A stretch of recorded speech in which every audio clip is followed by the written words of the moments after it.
একই ফ্ল্যাট ভাড়া করে একই জায়গায় রাখবে দুজনকে।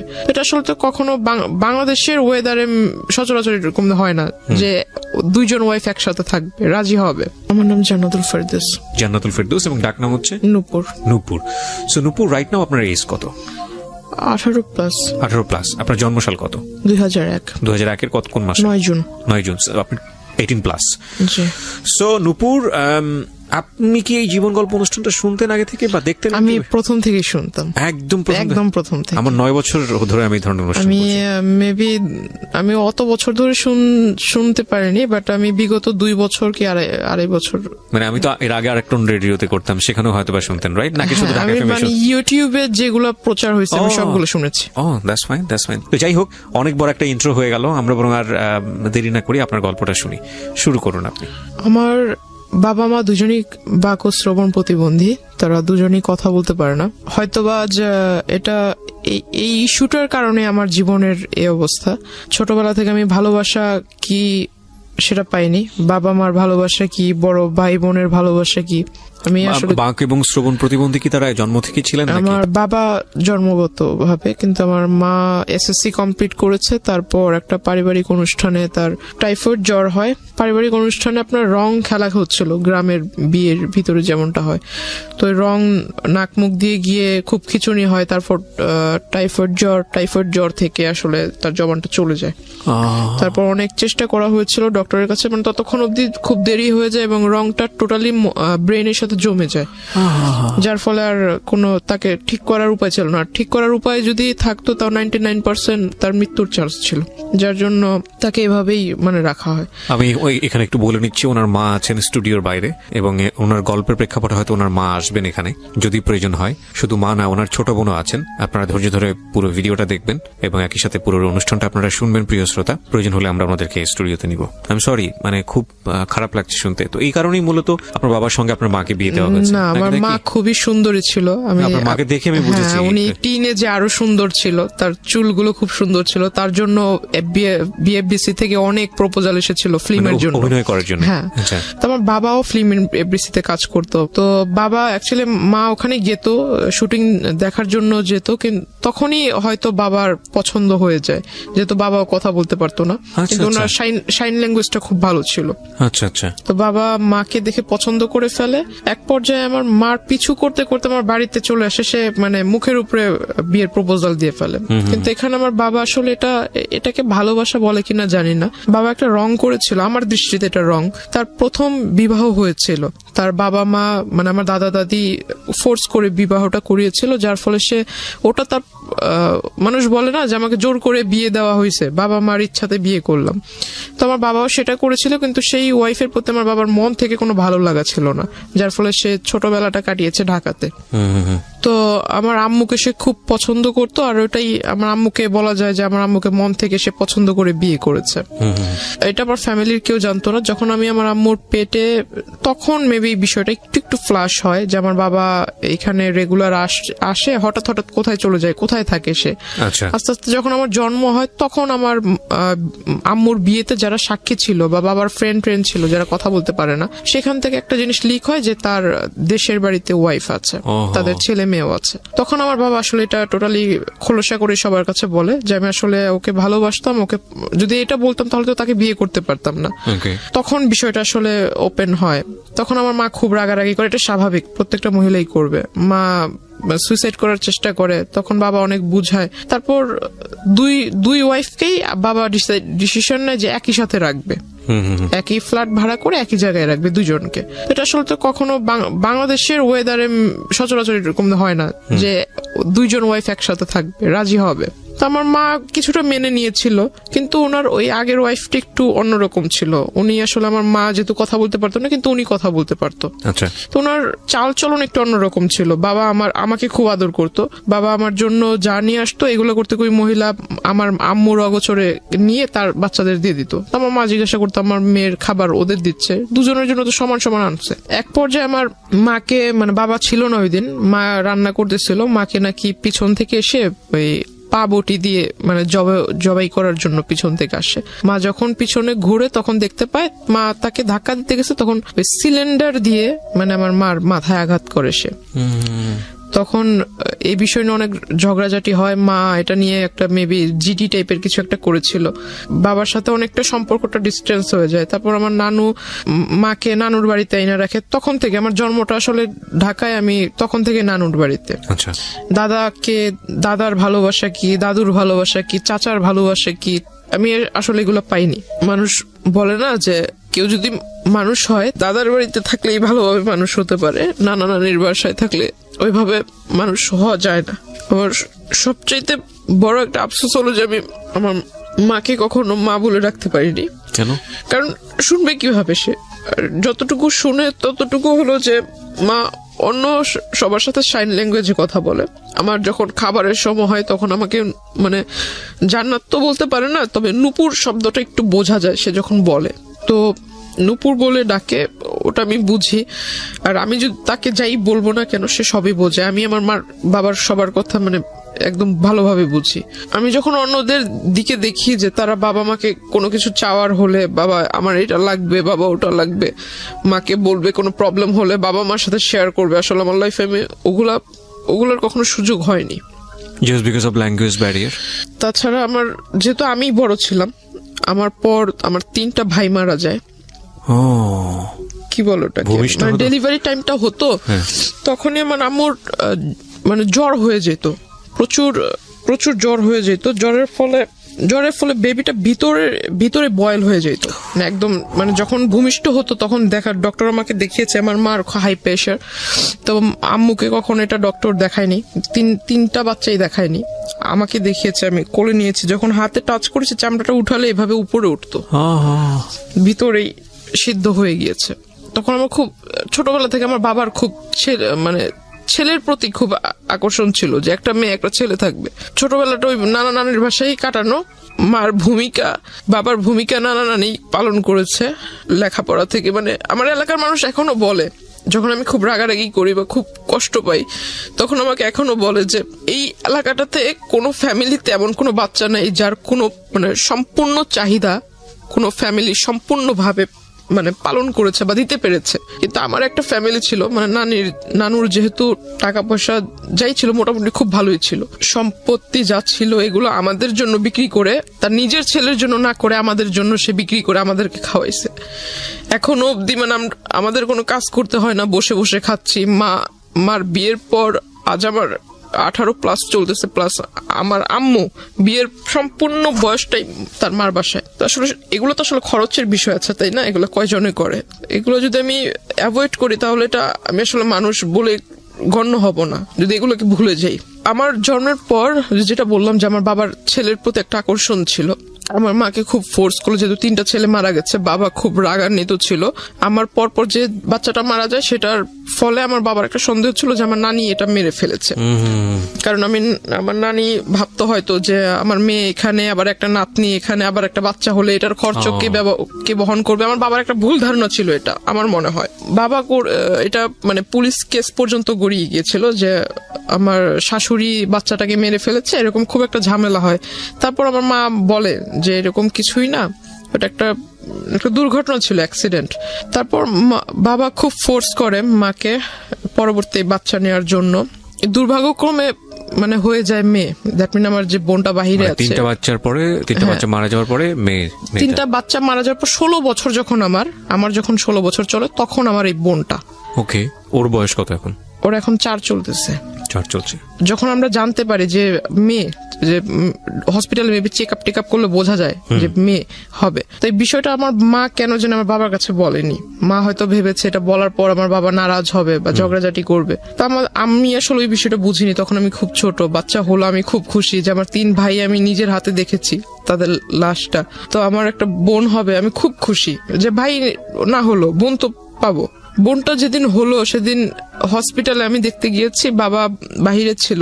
বাবাকে শুধু পিকচার পাঠিয়েছিলাম, বাবা বারবার জিজ্ঞাসা করেছিল ছেলে হয়েছে না মেয়ে হয়েছে, বারবার এক কথাই জিজ্ঞাসা করতেছিল। বাচ্চাটা এত সুন্দর সেটা আমাকে কিছু বলতেছে না, শুধু বলতেছে যে ছেলে না মেয়ে। তা আমি কিছু বলিনি, আমি বললাম বাবা আমি এগুলো দেখিনি, বাবু হয়েছে খুব সুন্দর, মার কাছে রেখেছে, আমি শুধু এতটুকুই দেখছি। তখন আমার মা আমাকে বুঝালো যে তোমার 3 ভাই মারা যাওয়ার পর তোমার বাবা আমার সাথে অনেক খারাপ ব্যবহার করেছে, এখন তো মেয়ে হয়েছে, দেখবা ওর কপালটা পুড়লো। ও যখন মানে যে 1 মাস 2 মাস হয়ে যায় তখন ওর চুল ফেলবে, বাচ্চাদের ফার্স্ট চুলটা ফেলবে, তখন বাচ্চাদের জন্য যে প্যাকেট করা থাকে না যে নানান রকম কসমেটিক্স, তো এগুলো মেবি এক্সপায়ারি ডেট মানে ওভার, তো ওই বাবাও খেয়াল করেনি হয়তো যখন কিনে আনছে। ওকে যখন গোসল করানো হয় তখন ওর মাথাটা একদম মেডিসিনের অ্যাফেকশনে ফুলে মাথাটা এত বড় হয়ে গেছিল, একদম লাল লাল হয়ে গেছে, পুরো মাথার ভিতরে কেমন যেন হয়ে গেছিল। ও একটা না 1 সপ্তাহ অসুস্থ ছিল, হসপিটালে আমরা দৌড়াদৌড়ি করছি। তো হঠাৎ করে আমার বাবা দেশে আসে, কিছুদিন পর বাবা দেশে আসে, বাবাকে বললাম যে এই ঘটনা, বাবা কোথায় বাচ্চাকে দেখবে, কোলে নিবে, মানে এগুলো না হয়ে সে ঢুকেই বলতেছে ছেলে হয়েছে না মেয়ে হয়েছে, মাকে জিজ্ঞাসা করতেছে, মা বলতেছে মাথা নিচু করে মেয়ে হয়েছে। বাবা আমার বোনটাকে কোলে নেয়নি। ওনার আগের ঘরে কি কয়জন ছেলে মেয়ে? তার মেবি 2 ছেলে 1 মেয়ে। তারপরই অবস্থা। হ্যাঁ, ওনার যদি এমন হতো যে না একটা ছেলে নাই, প্রথমত এই আচরণটা ছেলে মেয়ের ক্ষেত্রে করাই উচিত না। দ্বিতীয়ত হচ্ছে যে ওনার তো ছেলে আছে, 2টো ছেলে আছে, তারপর এটা যাই হোক আপনি মেয়ে হিসেবে বলছেন, এটা খুব দুঃখজনক, আসলে আর কিছু বলার নেই। তো আমার তারপর বোনকে তো এরকম দেখছি। বড় সমস্যা হলো যে আমি ছোট থেকে একাকিত্ব, মানে নিজেকে সবসময় একা করে রাখতাম। এটা আমার একটা, আমি মনে করি যে আমার একটা সবচেয়ে বড় ভুল। ইভেন আমি যখন স্কুলে পড়ি আমি কারোর সাথে মিশতাম না, আর আমার কাছে কেন যেন মনে হতো যে আমার আব্বু আম্মু তো এরকম, কারোর সাথে ফ্রেন্ডশিপ করলে অবশ্যই বাবা আমার একটা টপিকস প্রথমেই আসবে যে বাবা কি করে, মা কি করে। এগুলো শুনলে মানুষ আসলে কোন নজরে আমাকে দেখবে যে ওর বাবা মা কথা বলতে পারে না। আমাদের বর্তমান সমাজের মানুষ যেটাকে বলে বোবা, আর এই জিনিসটা আমার শুনতে খুব খুব খারাপ লাগে, যার জন্য আমি কখনো কারোর সাথে মানে ওইভাবে যদি পরিচয় হয়েও যায়, বাবা মার টপিকস আসলে আমি তার সাথে কথা বলা ক্লোজ করে দিই। তারপর মানে সবার সাথে কথা বলতাম না, একা একা থাকতাম। তো সবাই মনে করতো আমি অনেকটা হিংসুটে বা আমি একটু অন্যরকম, সবার সাথে মিশতে পারি না, আমার ভিতরে জেলাসি কাজ করে। তো আমি আসলে কারো কে আমাকে নিয়ে কি ভাবলো এগুলো আমি কানে দিতাম না। আমার ছোটবেলা থেকেই নামাজের প্রতি একটা আকর্ষণ ছিল, আল্লাহ তাআলার সমস্ত আদেশ নিষেধ এগুলা মেনে চলি ছোট থেকেই। আর আমার ছোটবেলা থেকে কেন জানি যে অ্যারাবিক কালচার যেটা আমার কাছে খুব ভালো লাগে। তো কলেজে উঠলাম, এসএসসির পর যে 3 মাস বন্ধ থাকে, 3 মাসের ভিতরে অনেক ঘোরাঘুরি হয়েছিল, অনেক জায়গায় মানে ঘুরছি। তো হঠাৎ করে একটা বিয়ের প্রপোজাল আসে আমার জন্য। তো ছেলেটা মেবি রাজনীতিতে জড়িত ছিল। তো যখন শুনলাম যে রাজনীতি করে, ঠিক আছে রাজনীতি করে ভালো, বিয়ের পর হয়তো বউকে ভালোভাবে রাখবে, প্রত্যেকটা ফ্যামিলি চায় তার মেয়ে একটা ভালো ভালো ছেলের কাছে বিয়ে হোক। কি করে যেন বাবা খোঁজ টোজ নিয়ে দেখে যে ছেলের আসলে মানে ব্যাকগ্রাউন্ড ভালো না, নেশা টেশা করে, তো এজন্য এটা রিজেক্ট হয়ে যায়। তারপর ওই ছেলেটা করে কি, মানে রিজেক্ট তো আমার বাবা মানে বললো, বাবার দ্বিমত ছিল। তো ওই ছেলেটা আসলে মানে পরে একটা আমার এলাকাতে ওর পরিচিত কোনো লোক টোক দিয়ে পরে বলে যে আমার নাকি মানে বিয়ের মানে সাংসারিক জীবনে যাওয়ার মতো আমার ভিতরে মানে কি বলে এটাকে, মানে সক্ষমতা বা এরকম কিছু নাই। কে বলে এটা? মানে ওই লোকটা বলে। আচ্ছা, যার সঙ্গে বিয়ে হওয়ার কথা। হ্যাঁ হ্যাঁ। তারপর আমার শুনতে মানে যখন শোনার পর আমি আর বাড়িতে কিছু বলিনি, বললাম যে এই লোকের সাথে তো আর আমার বিয়ের সম্বন্ধটা আগায় নেই বা ওইরকম কোনো কথা হয়নি, জাস্ট দেখা সাক্ষাৎ হয়েছে, বাসায় আসছে দেখার জন্য, ওই পর্যন্ত। তাহলে এই বিষয় নিয়ে আর আগায় দরকার কি? ওই বিয়ের প্রস্তাবটা ওটা সবকিছু আমরা ভুলে গেলাম। তারপর আমি ভাবলাম যে সামনে কলেজে ভর্তি হতে হবে, কলেজে যাব, আর নতুন কলেজ, নতুন এরিয়া। যেদিন ফার্স্ট ডে কলেজে গেলাম, খুব মানে প্রথম দিনই খুব মানে ক্লাসের মানে 42 জন স্টুডেন্টের মধ্যে যেন টিচারদের চোখের মনি হয়ে গেলাম। কলেজ স্টার্ট হওয়ার 2.5 থেকে 3 মাসের ভিতরে আমার ফোনের ভিতরে একটা ফোনের মেসেঞ্জারের ভিতরে একটা নক আসে, রিকোয়েস্ট আসে যে ওই কেউ কাউকে মানে অ্যাট ফার্স্ট আপনার ফ্রেন্ড রিকোয়েস্ট পাঠায় নেই, কিন্তু মেসেঞ্জারে যে রিকোয়েস্টটা করে, মেসেজের রিকোয়েস্ট সেটা করে। তো আমি আসলে দেখতে পাই মানে আমার একটা রাজনৈতিক যে প্রেক্ষাপটটা, আমার ছোটবেলা থেকে কেন যেন মনে হতো যে আমি বড় হয়ে লেখাপড়া করে ইচ্ছা ছিল যে আমি এগুলো করব। তখন ওই টাইমটাতেই ওই লোকটা আমার প্রোফাইল পিকচারে ছিল, ওই যে পিকচারটা ছিল, সেই পিকচারটা দেখে উনি আমাকে নক দেওয়ার পর সে আমাকে ডিরেক্টলি এট ফার্স্ট নক দিয়ে আমার নাম্বার চায়। ইভেন সে লিখে যে আপনি যদি আমার দলের ভিতরে আসেন তাহলে আপনাকে দেখে অনেক লোক উপলব্ধ হয়ে, আপনাকে দেখে অনেক লোক, আপনার আশেপাশের অনেক লোক আমার এখানে আসবে। আপনার প্রোফাইল পিকচারের মধ্যে দলীয় কোনো ব্যাপার স্যাপার ছিল? হ্যাঁ হ্যাঁ। ওকে। আর আমি জানতাম না যে প্রোফাইল পিকচার আমার সাথে যিনি ছিল ওনার সাথে আবার ওনার আগে থেকেই পরিচয় আছে। ওটা উনি দেওয়ার পর আপনার প্রোফাইল পিকচারের মধ্যে এমন একজন ব্যক্তি ছিল যার সঙ্গে যিনি আপনাকে নক দিয়েছেন তার পরিচয় ছিল? হ্যাঁ। ওকে। মানে ওনার ওখানে উনি কাজ করতো, যিনি আমাকে নক দিয়েছে। তো উনি আমাকে যখন এই মেসেজ দেয় তখন আমি ভাবলাম যে উনি আমাকে মেসেজ দিয়েছে, আমি ওনাকে চিনি না, উনিও আমাকে চিনে না। এই প্রথম যেহেতু মেসেজ দিয়েছে, মেসেজ দিয়ে আবার নাম্বার চাচ্ছে, প্রথমেই নাম্বার চাচ্ছে, প্লাস বলছে যে আমার দলে আসলে আপনার লাইফটা অনেক ভালো হবে, লাইফটা অনেক ভালোভাবে লিড করতে পারবেন, অনেক বড় পোস্ট পাবেন, দেশে বিদেশে ভ্রমণ করতে পারবেন, আরো অনেক কথা। তো আমি আসলে এই কথা শুনে আমার কাছে মনে অনেকটা মানে টাউট টাইপের মনে হয় যে লোক বাট পারে, মানে আমি তো এখনো পূর্ণ এজে পৌঁছাই নেই, তো আমি কিভাবে রাজনীতি করব? আর আমাকে সে পোস্ট দিবে, আমি পোস্ট মানে আমার একটা সিগনেচারে মানুষ এই দেশ থেকে ওই দেশে চলে যাবে, এটা আবার এমন কোন ক্ষমতা? দুনিয়াতে তো অনেক রাজনীতিবিদ আছে যাদের বয়স অনেক বেশি, একটা নির্দিষ্ট টাইম থাকে না। তো আমিও ওটা মিন করে মানে তার সাথে আর কথা বলিনি, সে আমাকে রিকোয়েস্ট পাঠিয়েছে, তার সাথে কোনো কথা না বলে আমি সাথে সাথে রিকোয়েস্টটা রিমুভ করে দিই। অনেকদিন যায়, সে আবার অন্য একটা আইডি থেকে রিকোয়েস্ট মানে ওইভাবে রিকোয়েস্ট করে সেম কথা বলে, তখন আমি বুঝতে পারি যে অন্য আইডি হলে কি হবে, লেখা তো সেম, নাম্বারটাও সেম, আমি ওটা রিমুভ করে দেই। তারপর সে আমাকে সে একটা কাজ করেছিল যে আমার ফেসবুকের ভিতরে যে পিকচার গুলো আমি আপলোড দিতাম সেগুলো সবকিছু পাবলিক ছিল, পাবলিক থাকলে মেবি লাইক টেক বেশি আসে এরকম কিছু। আমি আসলে বুঝতাম না যে পাবলিক থাকলে, পাবলিক অনলি মি থাকলে পিকচার মেবি দেখতে পারবে না, অনলি মি থাকলে শুধু আপনি দেখতে পারবেন, ফ্রেন্ডস থাকলে আপনার লিস্টে যারা আছে তারা দেখতে পারবে, ফ্রেন্ডস অফ ফ্রেন্ড থাকলে তাদের ফ্রেন্ডরা দেখতে পারবে। প্রোফাইল গার্ডের যে সিস্টেমটা এটা তো মেবি ইনস্ট্যান্ট হয়েছে।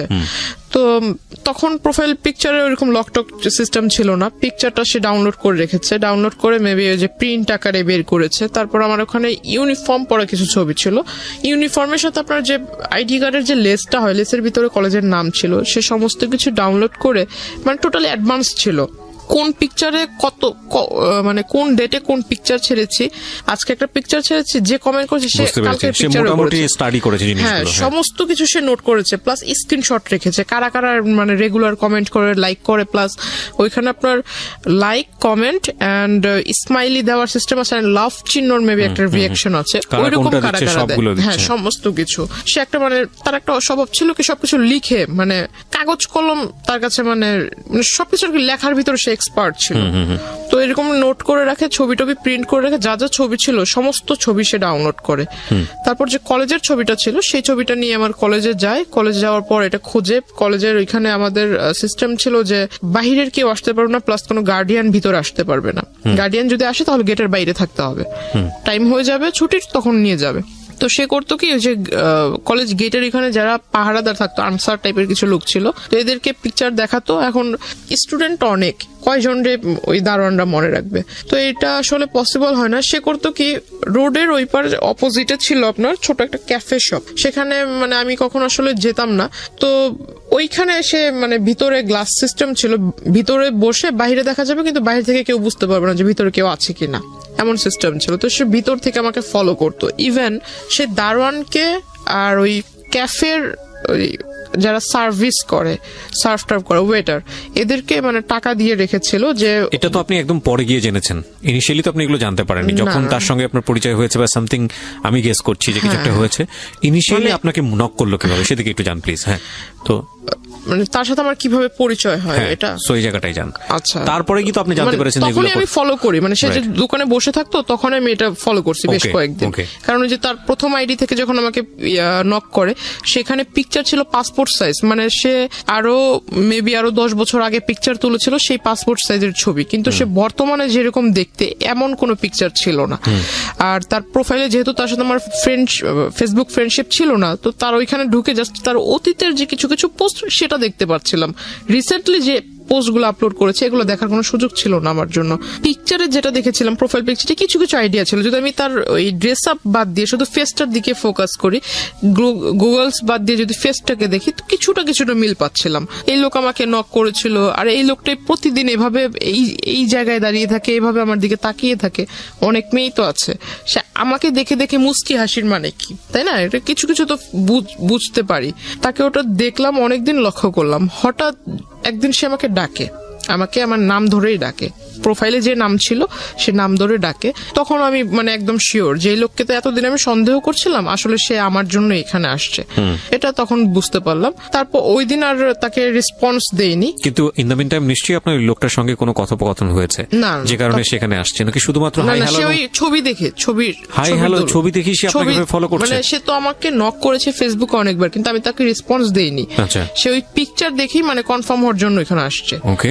প্লাস সে করেছে কি, যে কয়দিন আমার সাথে মানে প্রথম দিকে আমার সাথে যখন কথা বলার চান্সটা হয়নি, সে করেছে কি আমার সাথে যাদের পিকচার ছিল আপলোড করেছিলাম, যারা সেকেন্ড ইয়ারের স্টুডেন্ট ছিল, এদের সাথে একটা ভালো কম্বিনেশন করে ফেলেছে। কিভাবে কম্বিনেশন করেছে, সে পরিচয় দিয়েছে সে আমার দাদু, আপন দাদু। আমার বাবা মা দেশের বাইরে থাকে। আর আমি যেটা করেছিলাম, আপনাকে প্রথমে বলেছিলাম যে আমার অ্যারাবিক কালচারের প্রতি একটা মানে কি বলে এটা, ঝোঁক ছিল, ভালোবাসা ছিল। হ্যাঁ, মানে ওটা আমি মেনটেন করতাম আর কি। তো আমি করেছিলাম যে যারা, তখন আমি আসলে বুঝতাম না, আইডিটা যেহেতু আমার ক্লাস 8 থেকে শুরু, তো আমি আসলে বুঝতাম না। আমি অনেকেরই দেখেছি যে ফেক আইডি তৈরি করে, তখন বুঝতাম না ফেক আইডি কি। অনেকে অনেক রকম ডিটেলস দেয় যে আমি থাকি এখানে কিন্তু অ্যাড্রেস দেয় অন্য জায়গার। তো আমি যেহেতু অ্যারাবিক কান্ট্রি লাইক করতাম, তো আমি করেছিলাম কি যে ইউনাইটেড মানে আপনার দুবাইয়ের একটা অ্যাড্রেস দিয়েছিলাম, স্কুলও ওইখানকার দিয়েছিলাম। তো আমি মানে আরবিতেও ভালো, ইংরেজিতে মোটামুটি ভালো, বাংলায়ও ভালো। তো আমার মানে এটা দিলে কে এটা দেখতে আসবে, আমার ধারণা ছিল এরকম। আর আইডিটাও খুলে দিয়েছিল আমার এক ভাগিনা।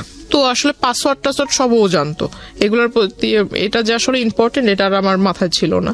সে ওই জিনিসটা আসলে নোটিস করেছে যে আমি দুবাইয়ের নাগরিক, আমার বাবা মা ওখানে থাকে, সেও এটা পরিচয়। ঠিক আছে, আমার বাবা মা দুবাইতে থাকে, আমি ওইখানে স্কুলে লেখাপড়া করেছি, বাংলাদেশে আসছি বড় হয়ে, এখন এখানে কলেজে পড়তেছি। সে জানে না যে আমি Bangladeshi high school and primary level পার করেছি। সে মনে করেছে আমি দুবাইতে লেখাপড়া করেছি, দুবাইয়ের নাগরিক, সিটিজেনশিপ আছে। তার ফিলিংস ছিল এরকমটা। তো সে করে কি, সেকেন্ড ইয়ারের যে মেয়েরা ছিল তাদের সবার কাছ থেকেই মানে সে ডিটেলস নেয় যে আমি আসলে কোন টাইমে কলেজে আসি, আমার সাথে আসলে কারো অ্যাফেয়ার আছে কিনা, আমি যখন কলেজে আসি কোনো ছেলে টেলে আমাকে আগায় দিতে আসে কিনা, এভরিথিং ডিটেল সে নেয়। প্লাস আমার কোনো গার্ডিয়ান কোনোদিন কলেজে এসেছে কিনা। তখন 2-1 মেয়ে বলে যে হ্যাঁ ওর সাথে তো একজন মহিলা এসেছিল, দ্যাট মিন আমার মার কথা, একজন মহিলা এসেছিল, সাথে বেবি ছিল। তো ওই লোক বলছে যে ওর মানে কোন মহিলা এসেছিল আইডিয়া আছে কিনা। তো আপনার সঙ্গে এগুলো আপনি জেনেছেন কিভাবে? মানে ওই মেয়েদের কাছ থেকে। আচ্ছা, ওই মেয়েরা এসে আপনাকে নক করেছে? মানে ওরা মেয়েদের সাথে, আমার সাথে তো তার কথা হচ্ছে না, কিন্তু ওই মেয়েদের সাথে সে ভালো একটা কন্ট্রিবিউশন করে ফেলছে। সো পরবর্তীতে মেয়েরা এসে আপনাকে এটা বলেছে? আমাকে বলেছে, মানে যেমন গতকালকে ঘটনা ঘটেছে, আজকে যেরকম একজন তোমাকে খোঁজ করছিল। ওকে, আমাকে বলছে, পরে আমি জানতে পারলাম। তো ওরা বলছে যে ওর মা, তো উনি বলছে যে ওর মা কিভাবে হবে, ওর মা বাবা তো দুজনেই দুবাইতে থাকে, আমি ওর দাদু, আপন দাদু, আমি শুধু বাংলাদেশে। ওর সমস্ত দেখাশোনা সমস্ত কিছু আমি করি, ওর লেখাপড়ার খরচ বাবদ সবকিছু আমি বহন করি, বাবা মা বাহিরে থাকে। তখন আমাকে বললো যে তুমি ওই দিন যে মহিলা আসছে, তো আসলেই কি উনি তোমার আম্মু? তো আমি বললাম হ্যাঁ, এতে সন্দেহ আছে নাকি। পরের দিন আমি আমার মাকে, বোনকে, নানুকে বললাম যে তোমরা একটু কলেজে আইসো, আমার টিফিন পিরিয়ডের পরে কলেজে এসো। তারা গিয়েছে, তখন আমি সবাইকে দেখালাম যে এই যে আমার আম্মু, এটা হলো আমার নানু। তো সবাই বলতেছে তুমি এত স্মার্টলি চলাফেরা করো, তোমার নানু এরকম কেন? এখন কাউকে বুঝাইতে পারি না যে আমার নানু তো হলো গ্রামের মহিলা, কারণ সে যেভাবে চলা পছন্দ করে সে ওভাবেই চলবে। তো সবার ভিতরে একটা ডাউট ছিল যে আমি হয়তো মানে একদম লোয়ার ক্লাস, মিডল ক্লাস যেমনটা থাকে, মিডল তো একটু উচ্চবিত্ত, মেবি মধ্যবিত্ত, লোয়ার ক্লাসে যেমন থাকে, যে ওইখান থেকে উঠে এসে হয়তো একটু পাট নিচ্ছি, এমন একটা ধারণা ছিল। কারণ ওই যে আমার দাদু সেজেছে, সে অনেক কিছু মিসআন্ডারস্ট্যান্ডিং তাদের ভিতরে তৈরি করে দিচ্ছে। এখন সবাই আমাকে একটু অন্য নজরে দেখছিল যে আমি আসলে মিথ্যা বলছি, এটা সেটা। সবাই একে অপরের সাথে মানে একটু উকি ঝুঁকি করে কথা বলছিল। আমাকে যখনই কেউ দেখে, তখনই আমার সামনে একজন আরেকজনের কানে কানে কথা বলে। তখন আমার কাছে একটু সন্দেহ হলো। এই গতকালকে ওই লোকের কথা শুনলাম, ওই লোককে সন্দেহ করতেছিলাম, সন্দেহটা বাস্তবায়ন হলো। আবার এখন এতদিন এরা আমার সাথে কথা বলার জন্য সামনে আসতো, গায়ে পড়ে কথা বলবে, আমি কথা বলতাম না। এখন মানে এরাই আমাকে দেখে মানে একজন আরেকজনের কানে কানে কথা বলছে, নিশ্চয়ই মেবি বাজে কিছু। তখন জানতে পারলাম, জিজ্ঞাসা করলাম সেকেন্ড ইয়ারের একজনকে, যা জিজ্ঞাসা করলাম যে কি হয়েছে, তোমরা তো আমার মানে তোমরা পারো না আমাকে তোমাদের ক্লাসে টাইনা নিয়ে যায় মানে একসাথে বসায় রাখ, তো তোমরা এখন আমার কাছ থেকে দূরে দূরে সরছো, আমার সাথে কথা বলছো না, কারণ কি? তখন আমাকে তাদের ফোন বের করে দেখালো, এই যে দেখে আসলে খুব রাগ হয়েছিল। দেখলাম যে একটা ফেক আইডি তৈরি হয়েছে খুব রিসেন্টলি, মানে 1 মাস এরকম হবে, সেখানে লেখা তার নাম অর্ধেক আমার নাম অর্ধেক, প্রথমে তার নামের অর্ধেকটুকু পরে আমার নামের অর্ধেকটুকু মিলিয়ে একটা আইডি তৈরি করেছে। এখন একটা পিকচার যে কিছু কিছু সহজ যেগুলো বোঝার উপায়, যে আপনার সফটওয়্যার আছে যে কলেজ মেকার বলে, কোলাজ মেকার, যাই হোক, ওই পিকচার মানে এই পাশে একটা ছবি বসানো, এই পাশে একটা ছবি দেখাই যাচ্ছে, বুঝতেই পারতেছি যে এখানে একটা বসেছে, এই জায়গায় একটা এডিট করা হয়েছে। তো আসলে এটা ওরা সেকেন্ডারি স্টুডেন্ট, ওদের মাথায় কেন ঢোকে নাই আমি জানি না। তখন আমি বললাম এটা তো তোমরা নিজেরাই দেখছো যে পিকচারটা এরকম করে বসানো হয়েছে, তো এটা আসলে যেভাবে বলছে এরকম তো ঠিক না।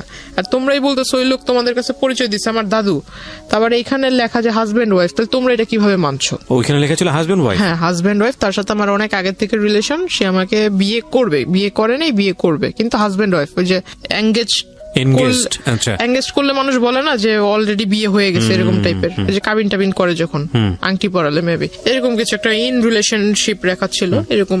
তো আইডিটার ভিতর বেশি কয়েকটা ছবি ছিল না, তবে আমার প্রোফাইলে যে কিছু ছবি ছেড়েছিলাম এখান থেকে কিছুটা ওইখানে দেখেছি। তখন পর্যন্ত লোকটার সঙ্গে আপনার কোনো কথা হয়নি। তারপরে যে আমি তার সাথে মানে একটা আগ্রহ জাগলো, তার সাথে এবার কথা বলবো আমি, এতদিন সে আমাকে ফলো করছিল, এবার আমি তার সাথে মানে সামনাসামনি কথা বলবো।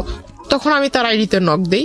আইডিতে নক দেওয়ার ফলে সে আমাকে ডিরেক্টলি বলে যে আমি আইডিতে মেসেঞ্জারে কথা বলবো না, নাম্বার দেন, নাম্বারে ফোনে কথা বলবো।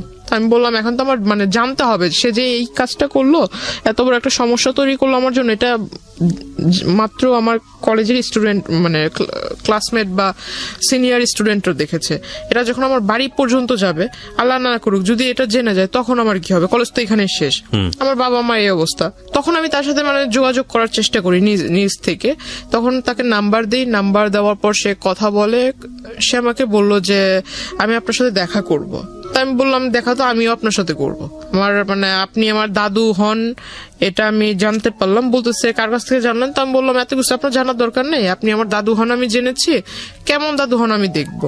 আর আপনি বলেছেন যে আপনি আমার দাদু হন, আবার আপনি আমার হাজবেন্ড হন, কোন দিক থেকে আপনার সাথে আমার সম্পর্ক হয়েছে? আমি এটা একটু কথা বলবো আপনার সাথে, যদি পারেন তাহলে আসবেন। অন্যান্য দিন দেখেছি কলেজের বাইরে ওয়েট করেন, যেখানে ওয়েট করেন ঠিক সেখানেই থাকবেন, আমি আপনার সাথে মিট করব।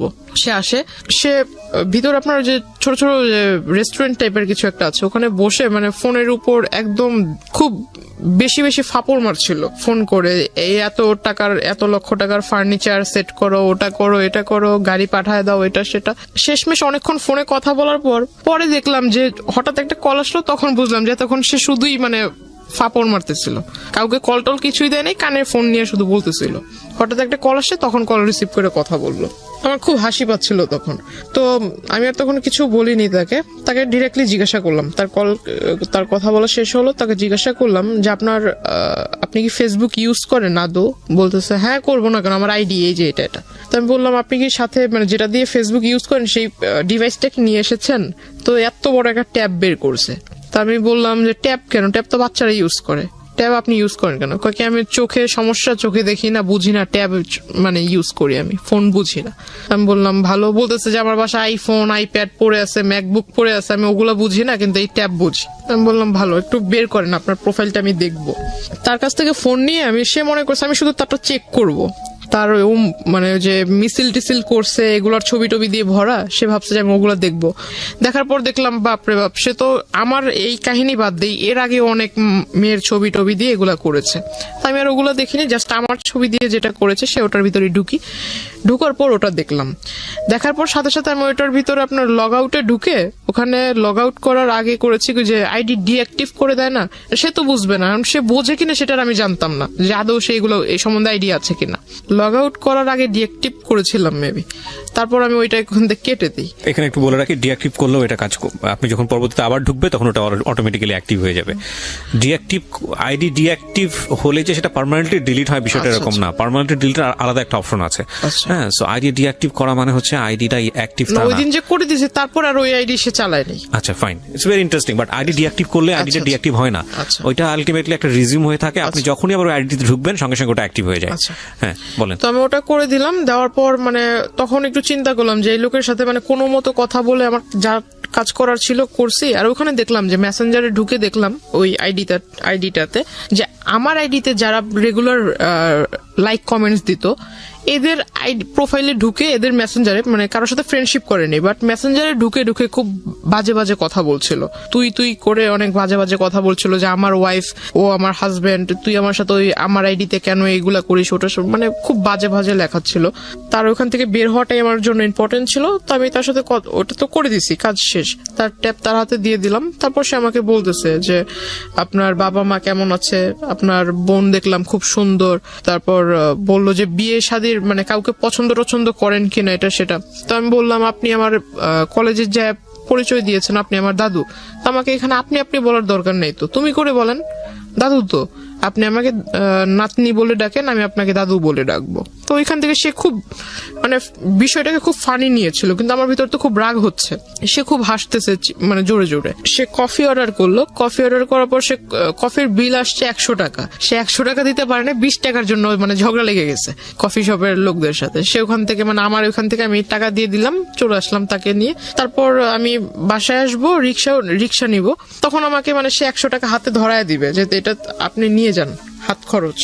তো আমি বললাম যে আপনি 20 টাকা ওখানে দিতে পারলেন না, আপনি আমাকে 100 টাকা দিচ্ছেন হাত খরচ। তো বলতেছে না এটা কফির দাম আর কয় টাকা। কাজ ছিল যেটা আসলে সে কাজটা যে করেছে তার এখান থেকে করেছে কিনা আমার এটা দেখার প্রয়োজন ছিল। প্লাস যদি আমার মাথায় টেন্ডেন্সি ছিল যদি এটা সে তার ডিভাইস থেকে করে থাকে, সেই ডিভাইস যদি তার সাথে থাকে আমি সেটা ওখান থেকে ডিলিট করে দিব, গেল এই প্রবলেম। সে যদি মানে নেটওয়ার্কিং সাইটে যদি ভালো জ্ঞাত থাকে তাহলে ভালো, আর যদি জ্ঞাত না থাকে তাহলে এটা আমার জন্য প্লাস পয়েন্ট। ওইখান থেকে যদি আমি ডিলিট করে দিই তাহলে সেটা আর সে করতে পারবে না। রাইট, আমরা এখানে দুটো জিনিস যুক্ত করতে চাই গল্পটার শক্ত অবস্থান করার জন্য, কারণ ইতিমধ্যে অনেকের মনেই অনেক ধরনের প্রশ্ন চলে এসছে। এই লোকটার সঙ্গে এই যিনি আজকে আমাদের এখানে আছেন গেস্ট, জান্নাতের মূল যে জায়গাটা থেকে সম্পর্ক, ঠিক সম্পর্ক না মানে এই ধরনের যে আদান প্রদান হচ্ছে বা এক ধরনের যোগাযোগ তৈরি হয়েছে, সেটার মূল কারণটা হচ্ছে জান্নাতের একটা পলিটিক্যাল ব্যাকগ্রাউন্ড আছে যেটা আমরা এখানে রিভিল করিনি, এবং সে চাইতো পলিটিক্স করতে, যে কারণে তার প্রোফাইল পিকচারে সে যাদের সাথে মুভ করেছে সেই সব মানুষদের ছবি ছিল, এবং যেই ভদ্রলোকটি তাকে নক দিয়েছে তিনিও পলিটিক্সের সঙ্গে জড়িত ছিলেন, এবং তিনি ওই তার এরিনার হওয়ার কারণে ওর প্রোফাইলে নক দিয়েছে। নক দেওয়ার পরে ওদের মধ্যে কোনো এক রকমের কথোপকথন হয়েছে। সামহাও ওই পিপলটা মানে যে ভদ্রলোককে আমরা এখানে কথা বলছি তিনি জান্নাতকে ট্র্যাক করা শুরু করেছেন, এবং ট্র্যাক করে যখন কনভিন্স করতে পারছে না তখন তার নামে উল্টাপাল্টা ছড়াচ্ছে অ্যাকর্ডিং টু জান্নাত, এবং জান্নাত এইটাকে মিটিগেট করার জন্য, এইটাকে সলভ করবার জন্য এই লোকটার সঙ্গে দেখা করেছে। ওকে, আমি সবসময় বলি যে স্টোরি লাইনটা হচ্ছে এটা, বিলিভ করা না বিলিভ করা এটা আপনার ব্যাপার, কিন্তু যেই জায়গাটা নিয়ে বিতর্ক থাকবে না পুরো গল্পটা বলার পরে, সেই জায়গাটা কি সেটা আমি স্টোরি বলার পরে আপনাদেরকে ক্লিয়ার করব। জি, ওইখান থেকে আমি বাসায় চলে আসি, তার টাকাটা তাকে ফিরিয়ে দিয়ে বাসায় চলে আসি। তারপরের দিন সে আবারও সেম টাইমে, আমার যে ছুটির টাইমটা ছিল, ছুটির টাইমে সে কলেজের ওখানে আসে।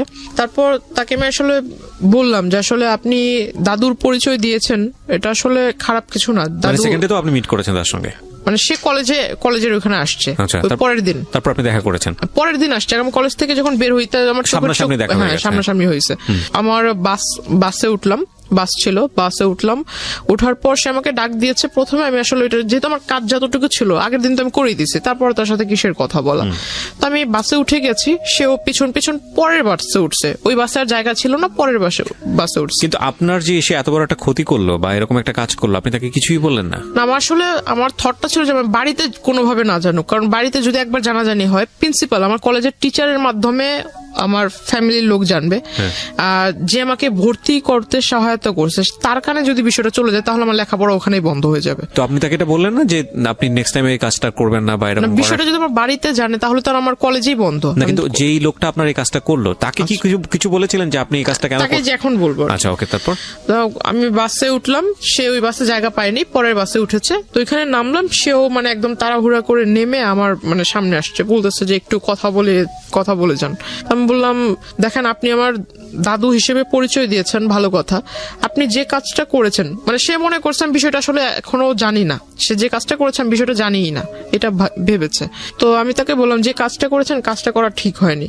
যদি আপনার সন্তানের জায়গায় আমি নিজেকে রেখে বলি তাহলে আপনি নিজের সন্তানের মতো কারোর সাথে এরকম কিছু করতে পারতেন, বা আপনার সন্তানের সাথে যদি এরকম কেউ করতো আপনি কোন দৃষ্টিতে দেখতেন?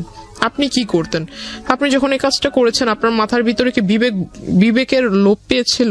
সে বলতেছে আমি এমন কি কাজ করেছি, আমি তেমন কিছু করিনি। তখন আমি আমার ফোন থেকে ওই আইডিটা বের করে তাকে দিলাম, এটা কি করেছেন? সে বলতেছে আমি করিনি। তখন তো আইডি ডিঅ্যাক্টিভ, আপনি কিভাবে বের করলেন? না, তার আইডির যে স্ক্রিনশট, ও আচ্ছা, স্ক্রিনশটটা দেখালেন। স্ক্রিনশট ছিল সেটা আমি দিলাম, কারণ আমার ওইখানে তো আমারটার সাথে আমি তো আর এই বিষয়ে আগে জানতাম না, এটা তো আমি জেনেছি আমার ওই যে সেকেন্ড ইয়ার স্টুডেন্টের কাছ থেকে। তো আমি এটা দেখালাম, দেখানোর পর বলতেছে না আমি এটা করিনি, এটা হয়তো অন্য কেউ করছে। তো আমি বললাম আপনার আর আমার সম্পর্ক কি, এটা আমি নিজেই জানি না। আপনার আর আমার এমন কোন রিলেশনশিপ বা আপনার সাথে আমার কবে পরিচয় হয়েছে? ফাইন, এখন আমি পরিষ্কার হচ্ছি। মানে আলটিমেটলি আপনি যে ওনার কাছ থেকে আপনার এই ফলস আইডিটা ডিলিট করবেন এটা উনি জানতো না আগে থেকে, না, আপনিও জানাতে চাননি, কারণ আপনি টেকনিক্যালি উনি হয়তো ভাবছে যে আমি এই সম্পর্কে জানিই না। রাইট, সো আপনি খুব টেকনিক্যালি জিনিসটা ডিলিট করে দিতে চেয়েছেন। Okay fine. আমি তাকে যখন দেখাই স্ক্রিনশটটা, সে বলতেছে যে না আমি এটা করিনি। তো আমি বললাম যে দেখেন, মানুষ মানেই মরণশীল, মরতে হবে। আর আপনি যেভাবে মানে ডায়লগ মারেন এগুলো আসলে আমার সামনে, আমি আসলে যেটা বললাম যে আমি স্ট্রেট ফরওয়ার্ড কথা বলি, এতে যদি কারো খারাপ লাগে আমার কিচ্ছু যায় আসে না, খারাপকে আমি খারাপ বলবো। আমি তাকে মুখের উপরে বলছি যে এইসব ভণ্ডামি ছেড়ে ভালো হন, রাজনীতি করেন বলে যে আপনার প্রভাব আমাকে খাটাবেন বা আপনি আমাকে উমুকের ভয় দেখাবেন, আমি কিন্তু এতে ভয় পাবো না, আর এসব কথা আমাকে বললেন না। আর যে কাজটা করেছেন কাজটা মোটেও ঠিক হয়নি, আপনাকে আমি সাবধান করব কিভাবে সেটা জানি না, তবে আমি আপনাকে অ্যালার্ট করব যে আপনি এই কাজটা কখনো করেন না। আপনার কাছে একটা রিকোয়েস্ট থাকবে যে আমার কলেজের এখানে সেইভাবে মানে মানুষের সামনে নাম ধরে ডাকা জিনিসটা আমার নিজের কাছেও খারাপ লাগে, আর অন্য 10 জন দেখলে সে তো ভালো কিছু ভাববে না খারাপ ছাড়া। যেহেতু আমি মেয়ে, ছেলে হলে এক কথা। বয়সে উনি কি দাদুর মতোই ছিল? 65। ও ওকে, উনি 65, আপনি 16 তখন, রাইট? কিন্তু সে নিজেকে মানে সে আমার সাথে যখন মিট হয় তখন নিজেকে মানে একদম ওই যে টিনেজারদের মতো, মানে কেউ ড্রেস আপ চেঞ্জ করলে তো আর সে টিনেজার হবে না। ওকে, বোঝা যায় আর কি জিনিসটা। হ্যাঁ, ড্রেস আপ হ্যাঁ ওইরকম ড্রেস আপ করে আসতো। এগুলো তাকে বললাম, বলার পর সে আসলে হেসে উড়াইয়া দিল। মানে সে বলতেছে যে ঠিক আছে, তাহলে যেহেতু তুমি সবকিছু জানতে পেরেছো আর আমি একটা ভুল করেছি, তাহলে এটা কিভাবে মাফ চাইবো সবার সামনে? এই মানে এই মুহূর্তে রাস্তায় সবার সামনে কি পা ধরে মাফ চাবো? আমি বললাম যে এটা আপনি মূর্খর মতো কথা বলেন কেন? এমন একটা কাজ করেছেন, আপনার তো মানে লজ্জিত হওয়া উচিত, লজ্জা পাওয়া উচিত। আপনি আমাকে ভালোভাবে বলতে পারেন যে আমার ভুল হয়েছে, আমি জিনিসটা ভুল করে ফেলছি। আর আপনি যেভাবে বলছেন এটা তো আসলে মানে ভালো মানুষের মতো কথা হচ্ছে না। তাকে বলার পর তারপরও তার কোনো মানে ফিলিংস ছিল না যে আমি একটা অন্যায় করেছি। এটা তাকে আমি ওইখান থেকে আমি চলে আসি, তার সাথে আর কথা বলিনি। পিছন থেকে অনেক ডাক ছিল, আমি আর তার কথা সাড়া দিইনি, রিক্সায় করে চলে আসি। তার পরের দিন সে আসেনি। ওই দিন আমার কিছু মানে ক্লাসমেট ওরা আবার ওই যে আসার সময় আপনার ওইখানে স্ট্রিট হকাররা বসতো, আবার স্ট্রিট ফুড টুটও ভালো ছিল। তো ওরা করতো কি ওইখানে একটা ঢালে এসে খাবার খেত, আইসক্রিম টাইসক্রিম এগুলো সবাই আড্ডা দিত। তো আমাকে বলতেছে যে ঠিক আছে চলো, আজকে তোমার সাথে তো আমাদের ওইভাবে পরিচয় হয়নি বা ওইভাবে কথা টথা হয়নি কখনো, আমাদের সাথে চলো একটু, আধা ঘন্টা লেট হলে কিছু হবে না।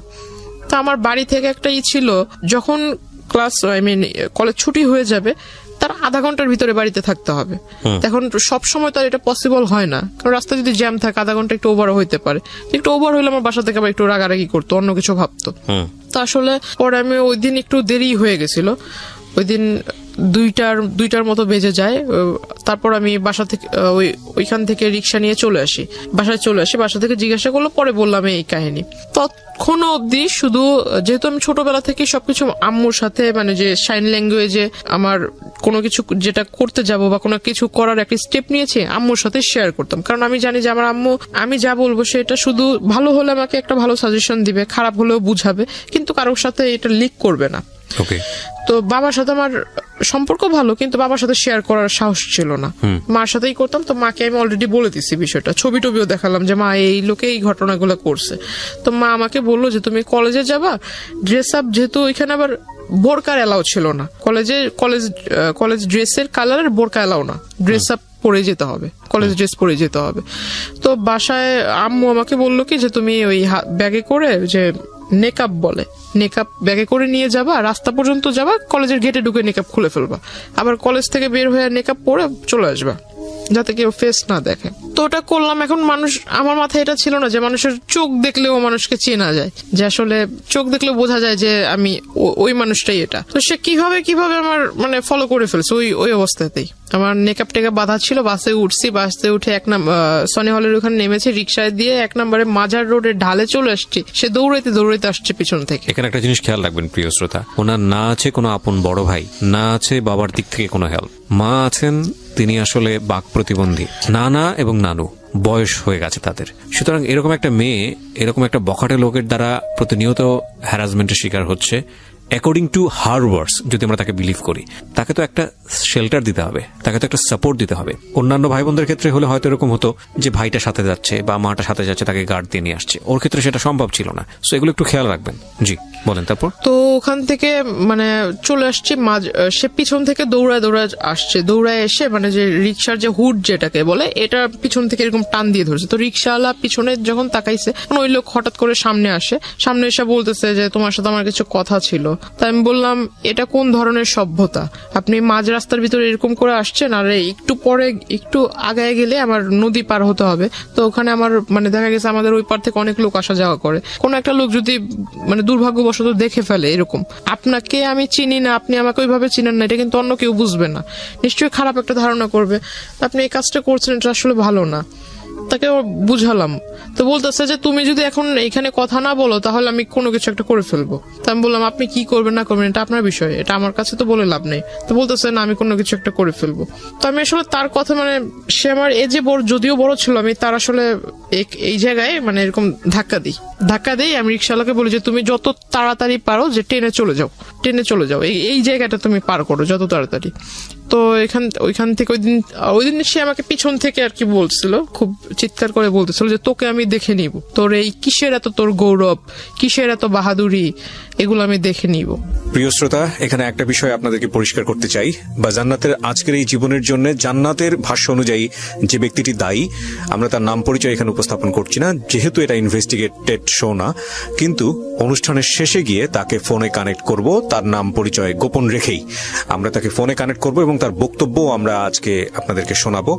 জান্নাতের জীবনের জন্য এই জায়গাটায় দায়ী, তার সঙ্গে আমরা কথা বলবো একেবারে অনুষ্ঠানের শেষে। সুতরাং সঙ্গেই থাকবেন আশা করছি। সে আসলে কি করবে এমন, আর সে যদি ওই রকম রাজনৈতিক নেতাই হয়, বড় কোনো রাজনৈতিক নেতা হয়, তো প্রত্যেকটা বড় রাজনীতিবিদ মনে করে যে আমি একটা কিছু করতে যাব, এটা যাতে পাবলিশ না হয়। তার রাজনৈতিক ক্যারিয়ার আছে। তো এই লোক যদি অত বড় নেতাই হয়, তাহলে সেই রাস্তার ভিতরে এগুলো করবে কেন?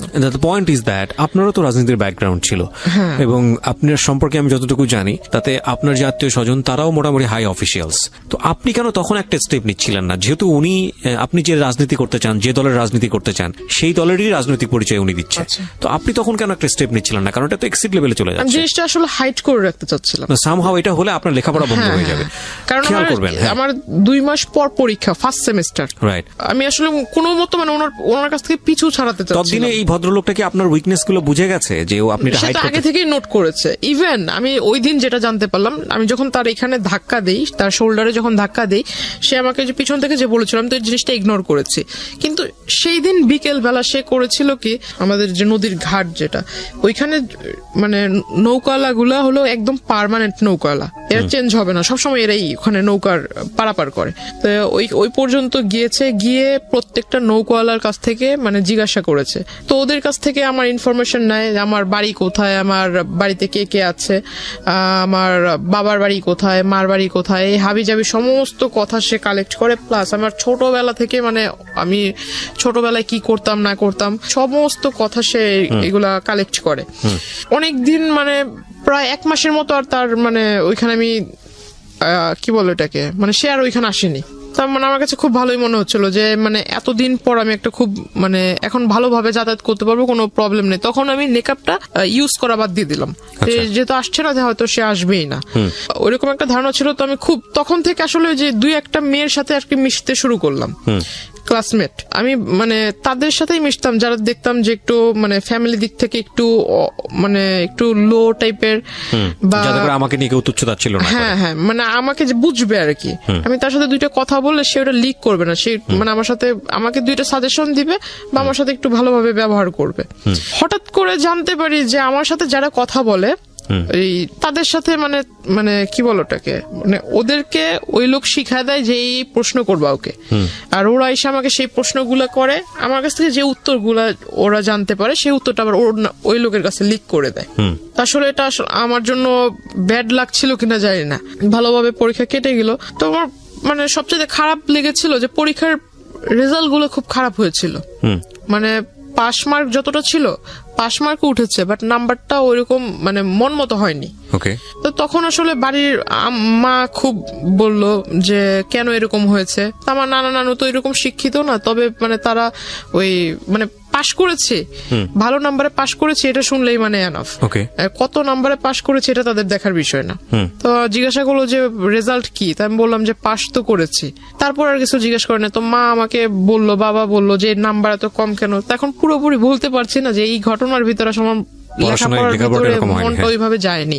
তখন করতাম কি, আমি প্রতিনিয়ত নেটওয়ার্কিং সাইটটাতে আমার সাথে যারা অ্যাড ছিল কলেজে যেসব মেয়েরা অ্যাড ছিল তাদের ওইখানে মানে রেগুলার চেক করতাম যে আদৌ আবার নতুন করে কোনো আইডি তৈরি হয়েছে কিনা, আবার এরকম কোনো অপপ্রচার হচ্ছে কিনা, এই বিষয়টাতে খেয়াল করতাম। তখন দেখলাম যে না, এরকম হচ্ছে না। তখন আস্তে আস্তে পড়ালেখার ভিতরে একটু মন দিচ্ছি। পরীক্ষার রেজাল্ট হলো তার 2 মাস পর হঠাৎ আমার বাস স্টপে ওই কলেজ টাইমে যে টাইমটাতে আমি সেই টাইমটাতে সে ওখানে আসে। আসার পর আমাকে মানে ডিরেক্টলি অফার করে যে আমি আসলে তোমাকে বলতে পারিনি, এতদিন তোমার সামনে আসেনি ঠিক, কিন্তু দূর থেকে তোমাকে দেখেছি। হঠাৎ আমাকে বলে ফেললো তোমার বাড়ি অমুক জায়গায়, তুমি এভাবে এভাবে বাড়িতে যাও, ওই নদী ক্রস করতে হয়, নৌকা পারাপার করতে হয়, অমুক বাড়ির পরে তোমার বাড়ি। টোটাল একটা কাগজের ভিতরে মানে যে জায়গা জমি নিয়ে যারা করে তারা যে ম্যাপ আঁকায় না, রাস্তার ম্যাপ তৈরি করে, এরকম সে আমাকে একদম কলম দিয়ে রাস্তা আঁকায় এটাকে একদম দেখা দিচ্ছে যে এই নদী পার হওয়ার পর অমুক রাস্তা থেকে এই রাস্তা, এই রাস্তা থেকে সেই রাস্তা, মানে দুনিয়ার যত খোঁজ নেওয়া দরকার ছিল সমস্ত একটা পেজের ভিতরে সে আমাকে লিখে দিল। আমি দেখে আসলে অবাক হয়ে গেলাম। বলতেছে যে এনি টাইম আমি তোমার বাসায় যেয়ে মানে প্রপোজাল দিব। আমাকে এইভাবে বলতেছে 400-500 লোক নিয়ে যাব, এখন এদেরকে বসার মতো জায়গা তো দেওয়ার মতো আছে কিনা, বা এদের খাবার টাবার মানে দেওয়ার মতো অ্যাবিলিটি আছে কিনা, নাকি আমি নিয়ে যাব খাবার, এভাবে বলছে। আমি বললাম যে আপনি আসলে মানে ওই যে আমাদের ওখানে বলে যে যার বিয়ে তার খবর নাই পাড়াপড়শি ঘুম নাই, এই কথাটা তাকে আমি বললাম।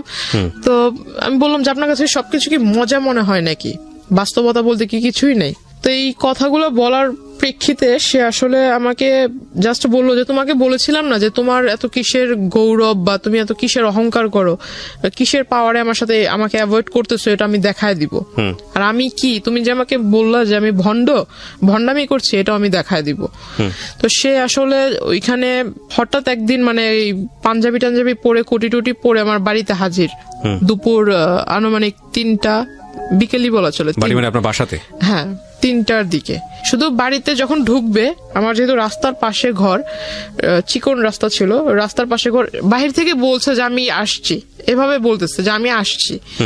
এখন আমার নানা তাকে জিজ্ঞাসা করতেছে ভাই আপনি কে, আপনি মানে কোথা থেকে আসলেন, আপনি কার ঘরে ঢুকবেন বা কাকে চাচ্ছেন, এরকম কিছু একটা। যেমন নানা একটু সোজা টাইপের মানুষ, সে জিজ্ঞাসা করতেছে কার ঘরে যাবেন, কাকে চাচ্ছেন, খুঁজতেছেন কাকে। সে আমার ছবি আমার নানাকে দেখাইছে। দ্য পয়েন্ট ইজ দ্যাট যে এতদিন ধরে আপনি গোপন করলেন যাতে করে ফ্যামিলিতে লোকটা না আসে, আপনার লেখাপড়া যাতে বন্ধ না হয়, যেমন ফ্যামিলিতে ঢুকবে, এবং শেষ পর্যন্ত কিন্তু সেটাই হচ্ছে। এগুলো একটু খেয়াল রাখবেন। আমি কেন বলছি যে জায়গাটিতে আমরা আসলে ফোকাস করতে চাই সেটা নিয়ে কোনো বিতর্ক থাকবে না। উনি যেগুলো বলছেন সেগুলো কতটুকু সত্য কতটুকু মিথ্যা সেটা নিয়ে বিতর্ক থাকতে পারে, cause this show is not investigative show. কিন্তু যেইটা পরিণতি সেটা নিয়ে তো কোনো বিতর্ক নাই। পরিণতিটা কেন হলো সেটাও বলবো আপনাদেরকে শেষের দিকে গিয়ে। যারা শুনছে তারা হয়তো বলবে যে এই ঘটনাটা মানে যেহেতু এখানে ওই দ্বিতীয় পক্ষ নেই, সো সেই হয়তো মানে নিজের ভালোটা বলতেছে, কিন্তু যে দ্বিতীয় পক্ষ তারও তো এখানে ভালো থাকতে পারে, নিজের মানে খারাপটা গোপন রাখতেছে। আসলে এরকম কিছুই না। যারা শুনতেছেন আমি তাদের উদ্দেশ্যে বলবো যে আমি আসলে আমার লাইফে যেটা আমি ফেস করেছি এমনটা যাতে অন্য কারোর সাথে না ঘটে, এটা একটা মানে অ্যালার্ট করা হচ্ছে। সেটা তো আমাদের অনুষ্ঠানের উদ্দেশ্য, এবং আমরা সবসময় যেটা বলি যে দুই পক্ষ থাকলে এখানে বিষয়টা অন্যরকম হতো, এবং যাকে নিয়ে বলা হচ্ছে তার পরিচয় আমরা এখানে রিভিল করিনি, এটা আমাদের অনুষ্ঠানের জায়গা থেকে করিনি। কিন্তু এটা উনি ব্যক্তিগতভাবে করবেন কি করবেন না বা অন্য কোথাও হয়েছে কিনা সেটা নিয়ে আমাদের কোনো দায় নেই। কিন্তু আমাদের উদ্দেশ্যটা আসলে ওনার জীবন কি হয়েছে, কেন হয়েছে, সেই প্রেক্ষাপটটাকে আপনাদের সামনে তুলে ধরা, কাউকে হেয় করা, কাউকে নিয়ে আলোচনা সমালোচনা করা আমাদের উদ্দেশ্য না। এবং দিন শেষে আপনার জীবনটা যাতে এরকম না হয় সেজন্য আপনি কি স্টেপটা নেবেন সেই লার্নিংটা দেওয়া। ওকে, সো আমরা এইভাবেই আগাতে চাই। জি, তারপর কি হলো? বাসায় আসলো। হ্যাঁ, সে বাসায় আসলো। তো বাসায় এসে ঢুকে মানে আমার মাকে মানে প্রথমেই আমার মার পায়ে ধরে মানে সালাম করে। আপনার মায়ের বয়স ওনার বয়সের চেয়ে কম হবে? আমার ওনার মেয়ের বয়সের মেবি আমার মা। তো যাই হোক, আমার মার পায়ে ধরে সালাম করে ফেলছে। তো আমার মা মানে এমনিতে একটু রাগী, কারণ পুরুষ মানুষের সামনে সে আসে না। তো আমার মা খুব রেগে গেছে, মানে যে আপনার আমাদের ওখানে বলে শলা, আসলে এটা বলা ঠিক হবে কিনা জানি না, তবু যেটা ঘটেছে আমি বলি। তো আমার মা আসলে শলা নিয়ে আসছে হাতে করে, মানে খুব রেগে গেছে যে আমার পায়ে টাচ করলো কেন এই লোক। তার মানে জানতো যেহেতু আগে থেকে, সুতরাং আপনার মা না, আমার মাকে তো আমি ছবি আগেই দেখাইছি, আর সেই লোক চলে আসছে। আর আমি ততক্ষণ অব্দি মানে নানার কাছ থেকে শুনছি অন্য ঘরে, মানে মাত্র গোসল করে এসে ঘরে ঢুকছে, আর ওই টাইমে বাইরে থেকে কিন্তু সাউন্ড পেয়েছে, সে বলতেছে আমি আসছি। এইটা শুনে মানে একটু মনের ভিতরে যেটা ধুক ধুক করতেছে আমার। আমি বলতেছি যে এই লোক যদি এখন বাড়িতে মানে আগে পরে সবকিছু বলে, আমি তো আসলে লেখাপড়াটা বুঝি আজকেই আমার শেষ, আর যাইতে পারবো না। আমার মাথা একদম বই টই সব একদম পুড়ে ফেলবে। তো আমি অন্য ঘরে বসে শুধু চুপচাপ মানে ভাবতেছি যে আসলে কি বলবো। বাড়ির লোকের কাছে যখন এই লোকটা তার মতো করে বলবে, বাড়ির লোক আমাকে যখন জিজ্ঞাসা করবে আমি তখন কি করব। তখন ওই লোকের সামনে আমার মা শলা নিয়ে আসে, মানে তাকে দেখাইতেছে শলা দিয়ে বাড়ি মারবে, মানে ঝাঁটা। হ্যাঁ, ওই শলা দিয়ে বাড়ি মারবে। তো ওই লোক বলতেছে যে মানে সে তার ইশারা বোঝে না, ইশারার কথা তো আর বোঝে না ওই লোক। আপনার মা সম্পর্কে তো জানতো যে উনি? না, এগুলো জানতো। ও একেবারে জানতো না? আচ্ছা। তো ওই মানে সে তো ইশারা ভাষা বোঝে না, সে বলতেছে মানে হাত দিয়ে দেখাইতেছে যে আমি ওইরকম কেউ না, আমি আপনাদেরই পরিচিত, আপনাদেরই ওই কি বলে ওই আত্মীয় হব, এরকম কিছু একটা বলতেছে। তো আমার মা আসলে তো মানে মা তো রেগে আছে, হাতে নিয়ে মা বারবার বলতেছে তুই ঘর থেকে বেরো, এরকমটা বলছে। তো আমি ওই ঘর থেকে আসলাম, আসার পর তাকে ডিরেক্ট সবার সামনে জিজ্ঞাসা করলাম যে আপনি এখানে কি করে, মানে অ্যাড্রেস পেলেন কোথায়? বলতেছে যে বললাম না আমার কাছে কোনো কিছু অসম্ভব না, আমি তো সবকিছু জানি, তোমার সম্পর্কে সমস্ত কিছু জানি। মানে আমি আসলে খুব হতভম্ব। আমার নানা একবার আমার দিকে তাকায়, আমার নানু একবার আমার দিকে তাকায়, আমি একবার তাদের দিকে তাকাই, মানে তারা আমাকে গিলটি ভাবতেছে। আমি এখন মানে ভাবতেছি যে আসলে আমি যদি তাদের বাড়ির লোকেরা বলি, এরা কি আদৌ আমার কথা বিলিভ করবে? কোন দিক থেকে বিষয়টা নিয়েছে জানি না। তো নানা বাইরে এসে বলতেছে যে আমাদের বাড়িতে আজ পর্যন্ত যেই আসুক না কেন, সে যদি ফকিরও হয়, সে শুধু খালি হাতে মানে খালি মুখে যায়নি। এখন এই লোকটা যখন ভাতের কথা বলে ফেলছে, আর দুপুরের টাইম, আমরা এখন কেউ খাই নেই, তো ঘরে আমার মাকে জিজ্ঞেস করতেছে ভাত আছে কিনা। তো আমার মা আসলে বিষয়টা কি ভাবছে জানি না, ফ্রিজ থেকে পচা ভাত দিছে। আর তখন ফ্রিজ যে খুলছে, ফ্রিজের ভিতরে যে মাংস টাংস আছে, এটার সেন্ট আবার উনি পাইছে, যেহেতু খাটে বসা ছিল, উনি সেন্ট পাইছে যে ফ্রিজের ভিতরে মাংস আছে, কিন্তু অথচ আমাকে পচা ভাত দিছে। তখন উনি বলতেছে যে আমাকে ওই কাঁচামরিচ দেন অনেকগুলা, আর পেঁয়াজ দেন। তো আমার মা ওই পেঁয়াজ টেয়াজ ছুলে টুলে নেই, ওইভাবে আইনা একদম তার খাটের ভিতরে ফেঁকা মারছে। তো সে আসলে দেখলাম আসলে মানুষ নির্লজ্জ হলে কতটুকু নির্লজ্জ হতে পারে, মানে বলা নাই কওয়া নাই, সে হুট করে একজনের বাসায় আসলো, সে নিজে থেকে ভাত চাইলো, ভাত মানে তাকে যে মানুষ এতটা মানে তাকে দেখে এতটা খারাপ বিহেভ করতেছে, তারপর সে উঠে যাচ্ছে না, সে ওখানে বসে আছে, সে ওই ভাতগুলো খেয়েছে। খাওয়ার পর আমার নানাকে বলতেছে ভাই একটা কাগজ থাকলে কাগজ আমাকে দেন। তো পরে আমার নানা কাগজ এনে দিল, কাগজ এনে দেওয়ার পর সে লিখে দিল। আমার মাকে বলতেছে যে আপনার মেয়ে খুব ভালো, আপনার মেয়ে খুব মানে আপনার মেয়ের ভাগ্য খুব বড় হবে, আপনার মেয়ের ভবিষ্যৎটা খুব উজ্জ্বল হবে, আর যদি আপনাদের অনুমতি হয় তাহলে ও আমাদের দলে আসবে, দলে আসার পর দলের কাজ করবে, দলীয় কাজ করবে, তার ফলে আপনারা সবাই খুব ভালোভাবে থাকবেন, এরকম কিছু একটা বলতেছে। তো আমার মাকে যখন লিখে ওটা দিছে, আমার মা একদম কাগজ মানে যেটা কি বলে মানে হ্যাঁ ওর দুমড়ে মুছে ওর মুখের ভিতর মারছে। তারপর আমি ওনাকে মানে বাধ্য হই ওনার কলার ধরে বের করতে। তারপরও সে মানে তখন তার যে আমি একটা পুরুষ মানুষ, আসলে যে কোনো পুরুষ মানুষের কলার ধরলে সে রাখবে, রাইট? কিন্তু আসলে তার তখন মুখের ভিতর হাসি ছিল, রাগ ছিল না। আমি যে তার সাথে মানে এরকম খারাপ আচরণ করছি, যদি আপনাকে বিলিভ করি তাহলে এটা বলতে হবে যে সে তো জেনেই আসছে তার সঙ্গে এরকম ব্যবহার হবে, সো হি নোজ এভরিথিং।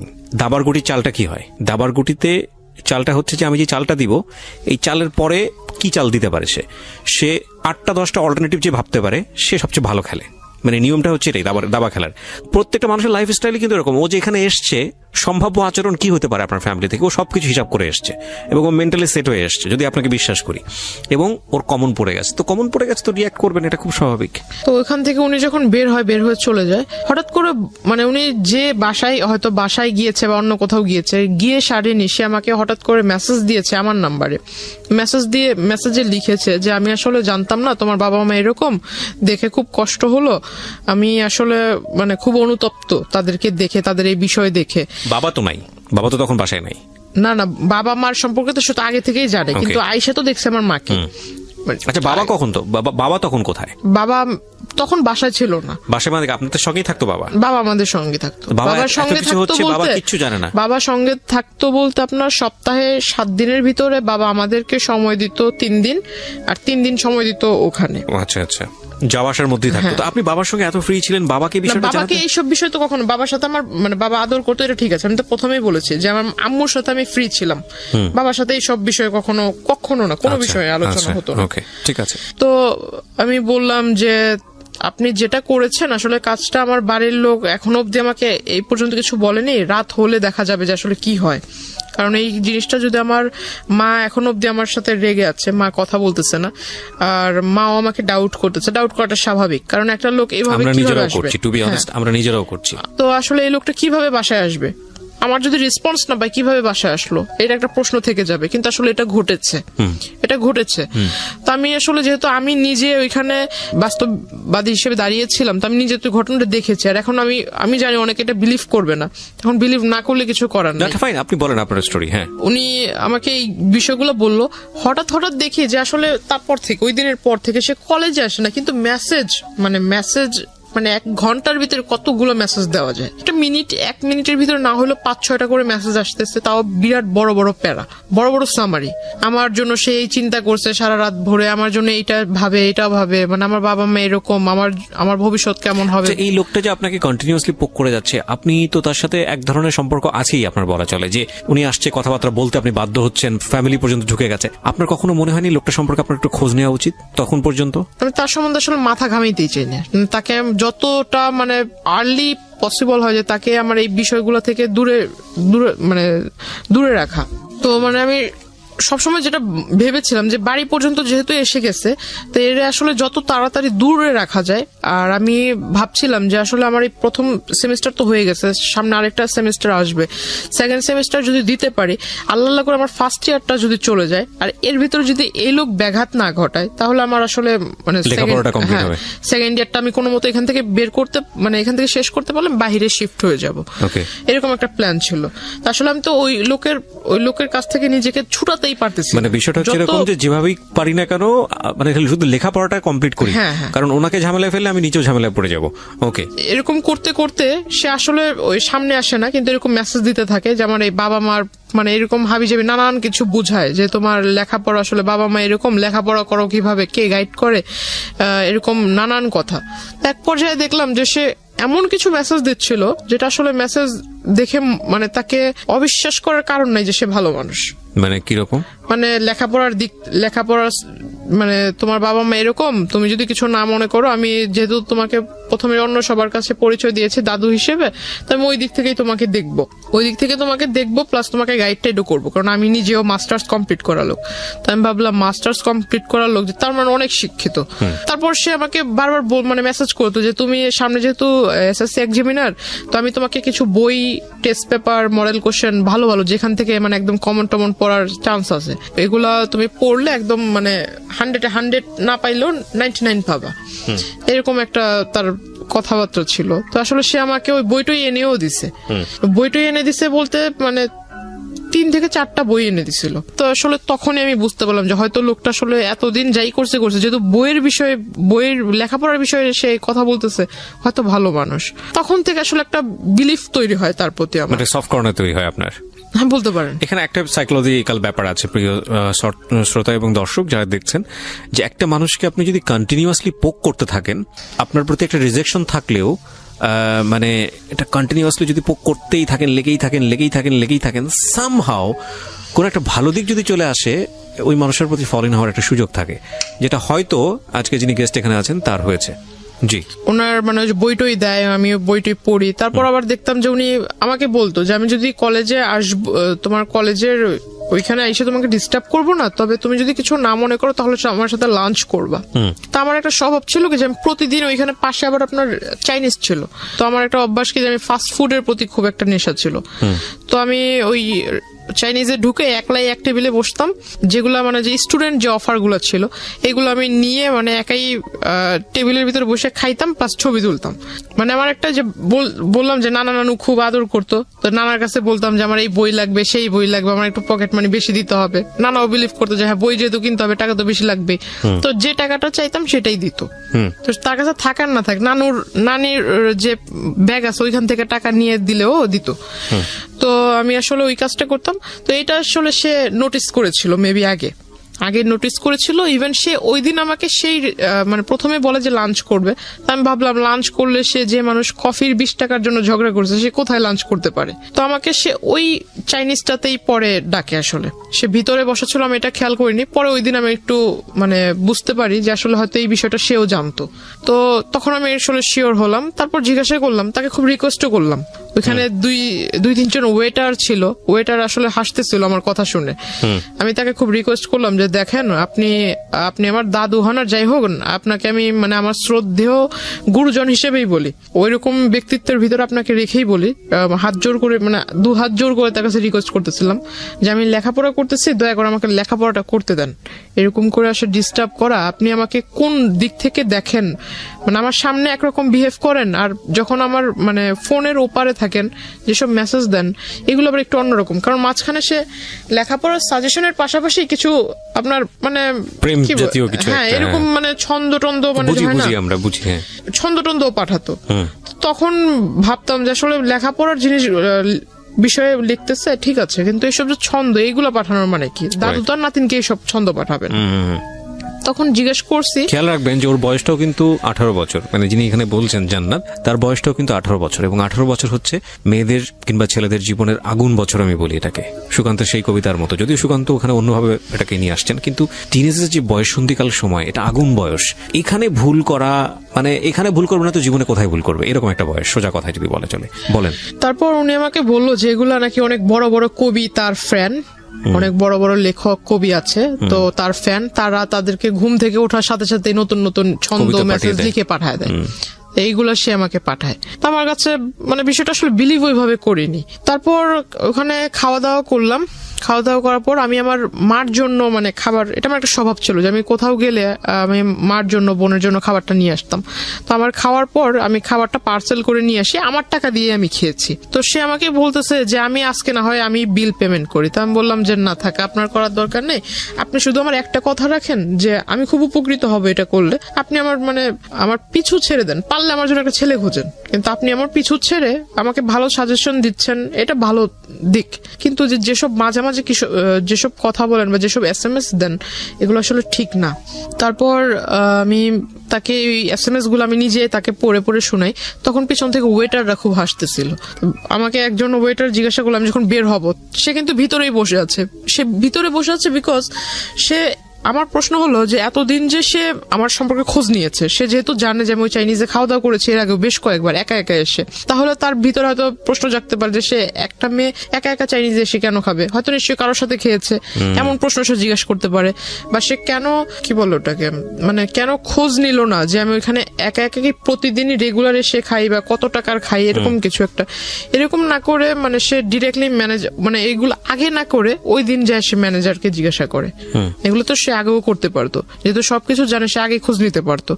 সে আমি চলে আসার পর ওই দিনই ম্যানেজারের কাছে যা জিজ্ঞাসা করে, সে করে কি মানে টাকা দেয়, টাকা দিয়ে মানে খোঁজ খবর নিবে আর কি, যে আমি এর আগে 2016 শুরুর দিক থেকে যে এই কয় মাসের ভিতরে সে কতবার এসেছে, আমার ছবি দেখায় কতবার এসেছে। তখন মানে ওই ফুটেজগুলো সে নেয়, ফুটেজগুলো নিয়ে সে করেছে কি ওই যে আপনার স্টুডিওতে মেবি ফুটেজ কাটা যায়, কেটে মেবি এডিট করা যায়, ওখানে কেটে ওই ওই রেস্টুরেন্টে সে তার সাথে এক লোককে নিয়ে গিয়েছিল, লোক নিয়ে তার মানে ভিডিও করে সেটার সাথে ম্যাচ করে দিছে, অথচ ভিডিওতে ক্লিয়ার দেখা যাচ্ছে যে তার সাথে আমার মানে আমি আমার টেবিলে বসা একা, আমার টেবিলের সাথে কেউ বসে খাচ্ছে না, শুধু কিন্তু টেবিল ভরা খাবার, আমি একা, টেবিলের ভিতর অন্য কেউ এসে খাচ্ছে না, এটা মেবি অনেকক্ষণ সময় ধরে, এটা স্পষ্ট বোঝা যাচ্ছে, কিন্তু সে এগুলা করে মানে এটা পরবর্তীতে আমাকে আর কি ব্ল্যাকমেইল করেছে। তো উনি হঠাৎ একদিন আমাকে মাঝখানে আসলে তার সাথে আমার সম্পর্ক ওইরকম মানে আগে যাও নকটক দিত, মেসেজ টেস দিত, হঠাৎ দেওয়া হয় না, হয়তো মেবি তার ফ্যামিলিগত কোনো একটা প্রবলেম ছিল। তো তখন আমি ভালোই দিন যাচ্ছে, তো আমার কিছু বাবা তখন একটু বাইরে ছিল, ইন্ডিয়াতে আবার গিয়েছে, তো মার কিছু প্রয়োজনীয় জিনিস ছিল, তো তখন আবার বাড়িতে হয়েছিল কি যে আমার নানুর সাথে আম্মুর একটু কথা কাটাকাটি হয়েছে, তো আমি একটু খুব জেদি ছিলাম যে এত বছর ধরে আম্মু এখানে আছে, আম্মুকে এত ভালোবাসো, তাহলে আবার এত কথা কেন বলবা, এটা খুব রাগ হয়েছে। তো আমি করেছিলাম কি পাশের মানে 2-3 বাসা পরে পাশের বাড়িতে এক আত্মীয়র বাসাতে রুম ভাড়া দিত, তো আমি আম্মুকে নিয়ে ওখানেই যাই, ফার্স্ট ওখানেই গেলাম। তো যাওয়ার পর ওখানে কিছুদিন রইলাম, তো এখন আম্মু বলতেছে যে অনেক জিনিস কমতি আছে, এগুলো লাগবে। তো আমি বললাম যে ঠিক আছে, তো আমি নিজেই যাব। তো আম্মু বলতেছে যে তাহলে তুমি কিভাবে আনবে? তো আমি বললাম না, আমি একজন নিয়ে যাব সাথে করে, কারণ নৌকাওয়ালা হোক বা রিক্সাওয়ালা হোক এদেরকে দিয়ে নিয়ে আসবো। তো ওখানে গেলাম, এই মানে কথাটা আসলে হয় কোনো নৌকাওয়ালাই লিক করেছে নাকি আমার এলাকা থেকে কোনো লোক লিক করেছে আমি জানি না। পরে আসলে হঠাৎ মানে আমি নদীটা ক্রস করেও সারিনি, মাত্র রিক্সা নিয়ে একটুখানি ঢালের মানে ওই রোডের একটু ঢালে উঠেছি, তখনই মানে সে আইসা এরকম রিক্সা থামাইছে, মানে একদম ওই বিয়ের সময় যে পাঞ্জাবিগুলো আর কি পরে, এরকম লাল পাঞ্জাবি পরে আসছে, মাথায় টুপি দিয়ে আসছে। তো তাকে দেখে মনে হচ্ছে একটা যে রাস্তায় ভিক্ষা করে না অনেক মানুষ, মাথায় টুপি দিয়ে এরকম একটা লুক নিয়ে আসছে সে। তো আসলে আমি তাকে দেখে অবাক হই, সে আমাকে বলতেছে যে তোমার সাথে একটু কথা ছিল, তোমাকে আমি আর কোনোদিন ডিস্টার্ব করবো না, মানে একদম শেষ একটা কথা বলবো, সেটা আসলে এই পরিবেশে বলা যাবে না, একটা সুন্দর পবিত্র পরিবেশে তোমাকে আমি নিব। তো আমি বললাম পবিত্র পরিবেশ আবার কোনটাকে বলে? তো বলতেছে না, একটা ভালো জায়গায়, ওইটা তোমার একটা দরগা টাইপের পাশেই, তো রাস্তার পাশেই আবার টিম্বার ছিল, অনেকগুলা কাঠের দোকান ছিল, ভিতরে একটা ছোট্ট একটা ঘরের মতো, ভিতরে যে আপনার মাজার দরগা এগুলা ওইটার ভিতরে নিল, ওখানে তার আগে থেকে তার পরিচিত লোক বসা। দ্যাট মিন সে এতদিনে যে আমার সাথে কানেক্টেড ছিল না, এই গ্যাপটাতে সে করেছে কি আপনার যে নোটারি পাবলিক বলে যে এই কাগজগুলা তৈরি করেছে, প্লাস আমি আপনাকে যে পেপারস গুলো দেখিয়েছি যে আমাদের নামে সে অনেকগুলা মামলা করেছে, মানে আমার হয়ে আমাদের নামে মামলা করেছে, মানে আমি আমার ফ্যামিলির নামে মাদকের মামলা করেছি, এটা পেপারস আমি আপনাকে দেখিয়েছিলাম। সেই বিষয়টা সে এই পেপারস রেডি একসাথে প্রিন্টিং করে রাখছে। তো এখন আমি যতটুকু বুঝতাম যে শাপলা মানে হলুদ পেপারের উপরে শাপলা টাপলা ছাপানো, এর মানে কি দলিল, এতে বোঝা যায়।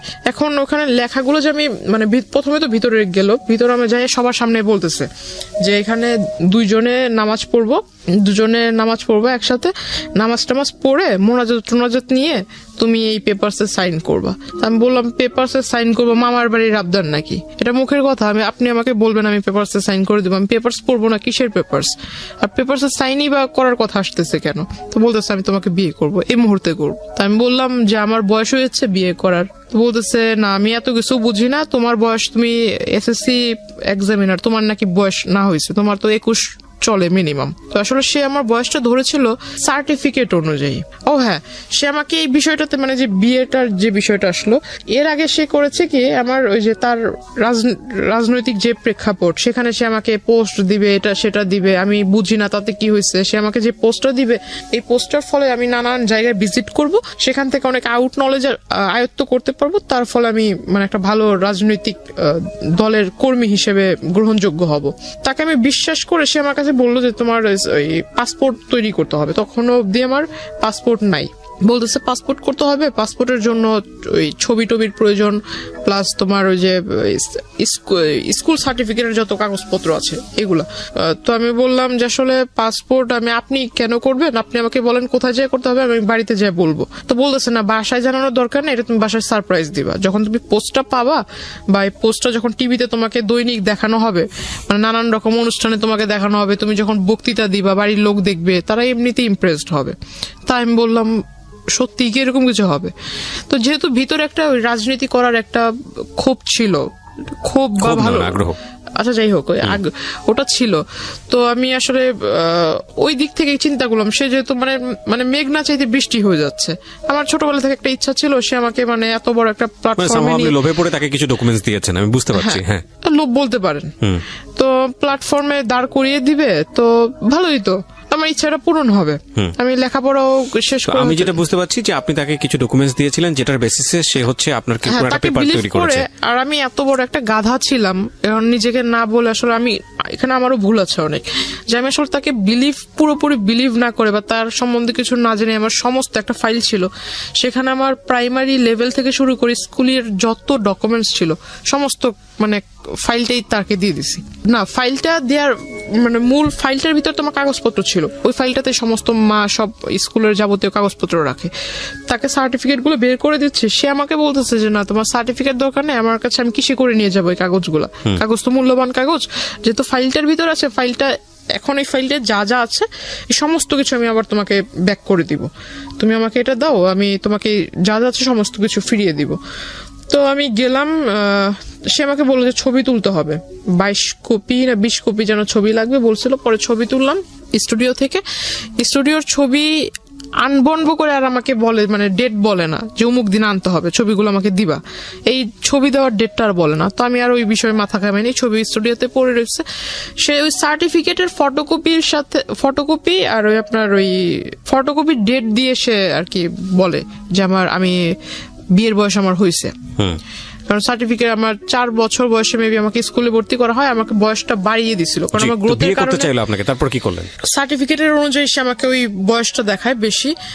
সে আমাকে যখন বিয়ের প্রস্তাবটা দেয় সবার সামনে যখন দেয়, আমি মনে করেছিলাম যে দরগাতে মাজারে তো অনেক মানুষই যাতায়াত করে, কিন্তু আসলে ওইখানে যারা যারা ছিল সবাই যে তার পরিচিত এটা আমি জানতাম না। সে হঠাৎ করে আমি যখন না করি যে না আমি সাইন করব না, আর বিয়ে তো প্রশ্ন আসে না, আর আপনাকে আমি বিয়ে করব, আর যদি বিয়ে করিও তাহলে তো আমার বাড়ির লোককে জানাতে হবে। তারপর সে আমাকে বললো এই কথা, বলার পর আমি বললাম যে না আমার যেহেতু বাবা মা জন্ম দিয়েছে, জন্ম দেওয়ার যেহেতু তারা জন্ম দিয়েছে বড় করেছে, এখন আমি বিয়েটা তো তাদের ছাড়া করব না, আমি বিষয়টা আসলে তাদেরকে জানাবো, একদিনের সময় আমাকে দেন, আপনি একদিনের সময় দেন, আমি এটা বাসায় যা বলবো, তারপর কালকে আগামীকাল মানে তার মূলত তার ওইখান থেকে আমার চলে আসা দিয়ে কথা। তো সে করে কি আসলে উপরে মানে সে হয়তো বুঝতে পারে যে আমি বের হতে চাচ্ছি, সে উপরে দাঁড়িয়ে মানে আমি তো বসা, সে উপরে দাঁড়িয়ে মানে খুব খুব মানে হিট কি বলে এটা, খুব হাইলি আমাকে একটা পাঞ্চ করে মুখের ভিতরে, তার একটা ঘুষিতেই আমার এখান দিয়ে ফেটে যায়, রক্ত বের হয়। তারপর সে তার হাতে মেবি ধারালো কিছু ছিল, আবার এইখানে মানে এভাবে মানে টান দিতে গিয়ে এখানে নাকের পুরো মাংসটা উঠে আসছিল। আমি আসলে খুব জোরে ব্যথা পেয়েছিলাম, খুব হাউমাউ করে কান্না করতেছিলাম। তো আসলে পাশে যারা ছিল তারা মিনিটের জন্য আমাকে ধরেনি বা ওই লোকটাকে বলেনি যে তুমি এটা করতেছো কেন, এটা আসলে জিজ্ঞাসা করেনি। তখন আস্তে আস্তে ওরা করতেছে কি বাইরে চলে যাচ্ছে, তখন বুঝতে পারলাম যে হয়তো ওরই পরিচিত লোক, নয়তো কিছু বলবে না কেন। তো ওইখানে একটা মহিলা ছিল, আমি তাকে বললাম দেখেন আমি আসলে তাকে মানে ওইভাবে চিনি না, কিছুদিন ধরে চিনি, কিন্তু সে আমাকে জোর করে বিয়ে করবে এটা তো হয় না, আর আপনাদের এখানে এগুলো ঘটতেছে আপনারা কিছু বলতেছেন না কেন। তো ওই মহিলার ওইখান থেকে সে ও করে কি আমাকে নিয়ে বের হয়ে যায়, বের হয়ে আমার এখান থেকে রক্ত বের হইতেছে, সে আমাকে রাস্তাটা টেনে নিয়ে যাচ্ছে। এক লোক জিজ্ঞাসা করতেছে যে মেয়ের মুখ থেকে রক্ত বের হচ্ছে, মাংস এখান থেকে ফেটে গেছে, আপনি মানে ওকে এভাবে টেনে নিচ্ছেন কেন? সে বলতেছে আমার মেয়ে আরেকজনের সাথে ভেগে যাচ্ছিল, ওরে ধরে নিয়ে আসছি, তোরে মারবো না কি করব। সে মানুষের কাছে ওটা বলতেছে। সে যখন বলছে যে লোকটা জিজ্ঞাসা করছে সেই লোকটার আর বলার কিছু ছিল না, সে আমাকে নিয়ে গেল তারই পরিচিত এক। তো আপনি কিছু বললেন না কেন তখন? তখন আমি আসলে কিছুই বলিনি, এটা না বলার মানে তখন কিন্তু আমার মনে আছে যে আমি তখন কান্না করতেছিলাম খুব। Something fishy. আমি প্রথম কথা হচ্ছে যে আপনি গল্পটা যেভাবে বলছেন তাতে মানুষের অনেক প্রশ্ন তৈরি হবে, যেটা আমারও হচ্ছে। একটা মানুষকে আপনি প্রথম থেকেই বলছেন পছন্দ করেন না, যে মানুষটাকে আপনি পছন্দ করেন না সেই মানুষটা এত দূর যেতে পারে না, এটা একদম জেনারেল পারসেপশন। সেই মানুষটাকে আপনাকে মাজারে নিয়ে যাবে, সেই মানুষটা আপনার বাসায় ঢুকে যাচ্ছে, সেই মানুষটা আপনাকে সাজেশন দিচ্ছে, সেই মানুষটাকে আপনি আবার হচ্ছে আপনার ডকুমেন্টস সবকিছু দিয়ে দিচ্ছেন। না, দিস ইজ রিয়েলি আনবিলিভেবল। এটা আমার কাছে পুরোটাই অবিশ্বাস্য মনে হচ্ছে। একটা একটা জায়গা থেকে কোনো না কোনো ভাবে আপনি ওনার প্রতি কোনো না কোনো দিক থেকে ফলেন ছিলেন, নইলে এটা তার প্রতি দুর্বল তো ছিলাম যে আপনার লেখাপড়ার যে সাজেশনটা দিত ওই দিক থেকে তাকে মানে রেসপেক্ট যদি করতাম। আমি বলি তালি বাজার বিষয়টা, তাহলে আমার মনে হয় এখানেও আপনার কোনো অবদান আছে। আমি জানি না, আমি আরো সামনের দিকে যেতে চাই, পুরো গল্পটা আমি নিয়ে আসতে চাই। জি বলুন। তারপর আচ্ছা, তারপর সে আমাকে মানে ওই জায়গায় অফিসটাতে নিয়ে গেল। অফিসে নিয়ে যাওয়ার পর সে আমাকে বললো যে তোমার এখানে তুমি সিগনেচার করবে, তো তোমাকে তো ওইখানে সবার সামনে মাত্র 2টা আঘাত করেছি, এর থেকেও বেশি কিছু করতে পারি, তো তুমি এখানে সিগনেচার করো। তখন আমি আসলে বললাম যে আপনি আমাকে একদিনের সময় দেন, আমি বাসায় যাই বিষয়টা ডিসকাস করি। তো সে আমাকে বলতেছে যে তুমি এই অবস্থায় বাসায় যাবার আমাকে পুলিশ কেসের ভিতরে ঝামেলার ভিতরে ফেলবা, আমি কি এতই কি বোকা নাকি, তোমাকে এই অবস্থা ছেড়ে দিব। পরে সে আমাকে ওই এটা কি বলে যে মানে ফোনের ভিতরে ছিল আপনার কিছু যে সফটওয়্যার দিয়ে মেবি আমার পিকচারকে সে নেগেট করেছিল, কিছু পিকচার সফটওয়্যার দিয়ে। তো আসলে সফটওয়্যার দিয়ে এটা আসলে আমারই পিকচার ছিল না অন্য কারো পিকচার ছিল সেটা জানি, কিন্তু বডির ভিতর আমার মাথাটাই ছিল, বডি টোটালি ওপেন ছিল, বাট মাথাটা আমার ফেস একদম স্পষ্ট দেখা যাচ্ছে। তো আমি আসলে খুব একটা মানে বিভ্রান্তকর পরিস্থিতি হয়ে যায় আমার জন্য। আমার মনে হয় ওই পরিস্থিতি আমি যেটা করেছি যে আসলে আমাকে সে যেভাবে বলছিল যে তুমি যদি এটা না করো তাহলে আমি যাই ওখানে বলবো, তোমাদের বাড়িতে সমস্ত কিছু বলবো, বলার পর তুমি আর মানে তোমার ফ্যামিলিও তোমার সাপোর্টে থাকবে না, তোমার জন্য কেউ পাশে আসবে না, তখন ঘুরে ফিরে তুমি নিজে থেকে আমার কাছে চলে আসবা, আমার কিছু করতে হবে না, তুমি নিজেই আসবা। তা আমি বললাম যে না, আমি বাসায় যেতে চাই, আমাকে ছাড়েন আপনি। তো বলতেছে বাসায় তো তুমি যাবা, আমিও তো যাইতে দিব, আগে সাইনটা করে যাও। আসলে আমার জন্য ওটা আমার মনে হয়, আমি জানি না অন্য কেউ আমার জায়গায় থাকলে কি করতো, কিন্তু আমার তখন মাথায় ছিল যে আমি আসলে এর কাছ থেকে মূলত এখান থেকে বের হয়ে বাসায় আজকে সমস্ত কিছু মানে একদম প্রথম থেকে সমস্ত কিছু বাসায় শেয়ার করব। তারপর যদি স্কুল কলেজ বন্ধ হয়ে যায় যাক, তাতে আমার কিছু যায় আসে না। তখন আমি আসলে তার ওই যেহেতু 2বার প্রথমে হিট করেছিল, পরে আবার 3-4 বার না করার ফলে সে আরেকবার আমাকে একটা ঘুষি দেয় মুখের ভিতর, পরে এখানে একটু ফুলে যায়, মানে একদম কালো হয়ে গেছিল। ওই অফিসে যারা ছিল তারা তখন বলতেছে যে আপনি এখানে নিয়ে আসছেন ভালো কথা, আপনি আমাদের পরিচিত ভালো কথা, আপনি একটা মেয়েকে এনে আপনার মেয়ের বয়সের থেকেও ছোট তার গায়ে হাত তুলতেছেন, তো বলতেছে ওরা আর আমার বিষয় এটা। তখন আসলে সে আমাকে বলতেছে তুমি কি সাইন করবা, মানে তুমি কি বাসায় যেতে চাও আদৌ, নাকি তুমি চাও যে আমি তোমাকে এখান থেকে উঠায় নিয়ে যাই। আমি বললাম যে আমি বাসায় যাবো। তো বলতেছে যদি বাসায় যেতে চাও ভালো মানুষের মতো সাইন করে দাও। সাইনটা মানে কি বিয়ের কাগজে কাবিননামাতে সাইন? কাবিননামা আসলে সে আমাকে জাস্ট উপরে, আমি যখন পড়তে যেহেতু কাগজে সাইন করবো তাকে জিজ্ঞাসা করলাম যে কাগজে তো এমনি সাইন করবো না, তো আমি একটু পড়ে নেই কি কি লেখা আছে, আমার তো পড়ার দরকার আছে। তো আসলে সে আমাকে পড়তে দিচ্ছিল না, সে শুধু বললো যে সাইন করার যে দাগটা থাকে সেখানে আবার নিচে দেখলাম যে সাক্ষীটা কে লেখা ছিল। আমি তাকে জিজ্ঞাসা করলাম যে বিয়ে তো সাধারণত কাজী সাহেবরা পড়ায়, তো এখানে তো কোনো কাজী নেই, কিছু নেই, এটা কিভাবে বিয়ে হচ্ছে? তো বলতেছে না, এটা সব কোর্টের মাধ্যমে বিয়ে হচ্ছে। আমি কোর্ট থেকে সমস্ত কাগজ নিয়ে আসছি, দ্যাট মিন সে নিজেই অনেক লোকের স্বাক্ষর সে নিজেই দিয়ে দিছে।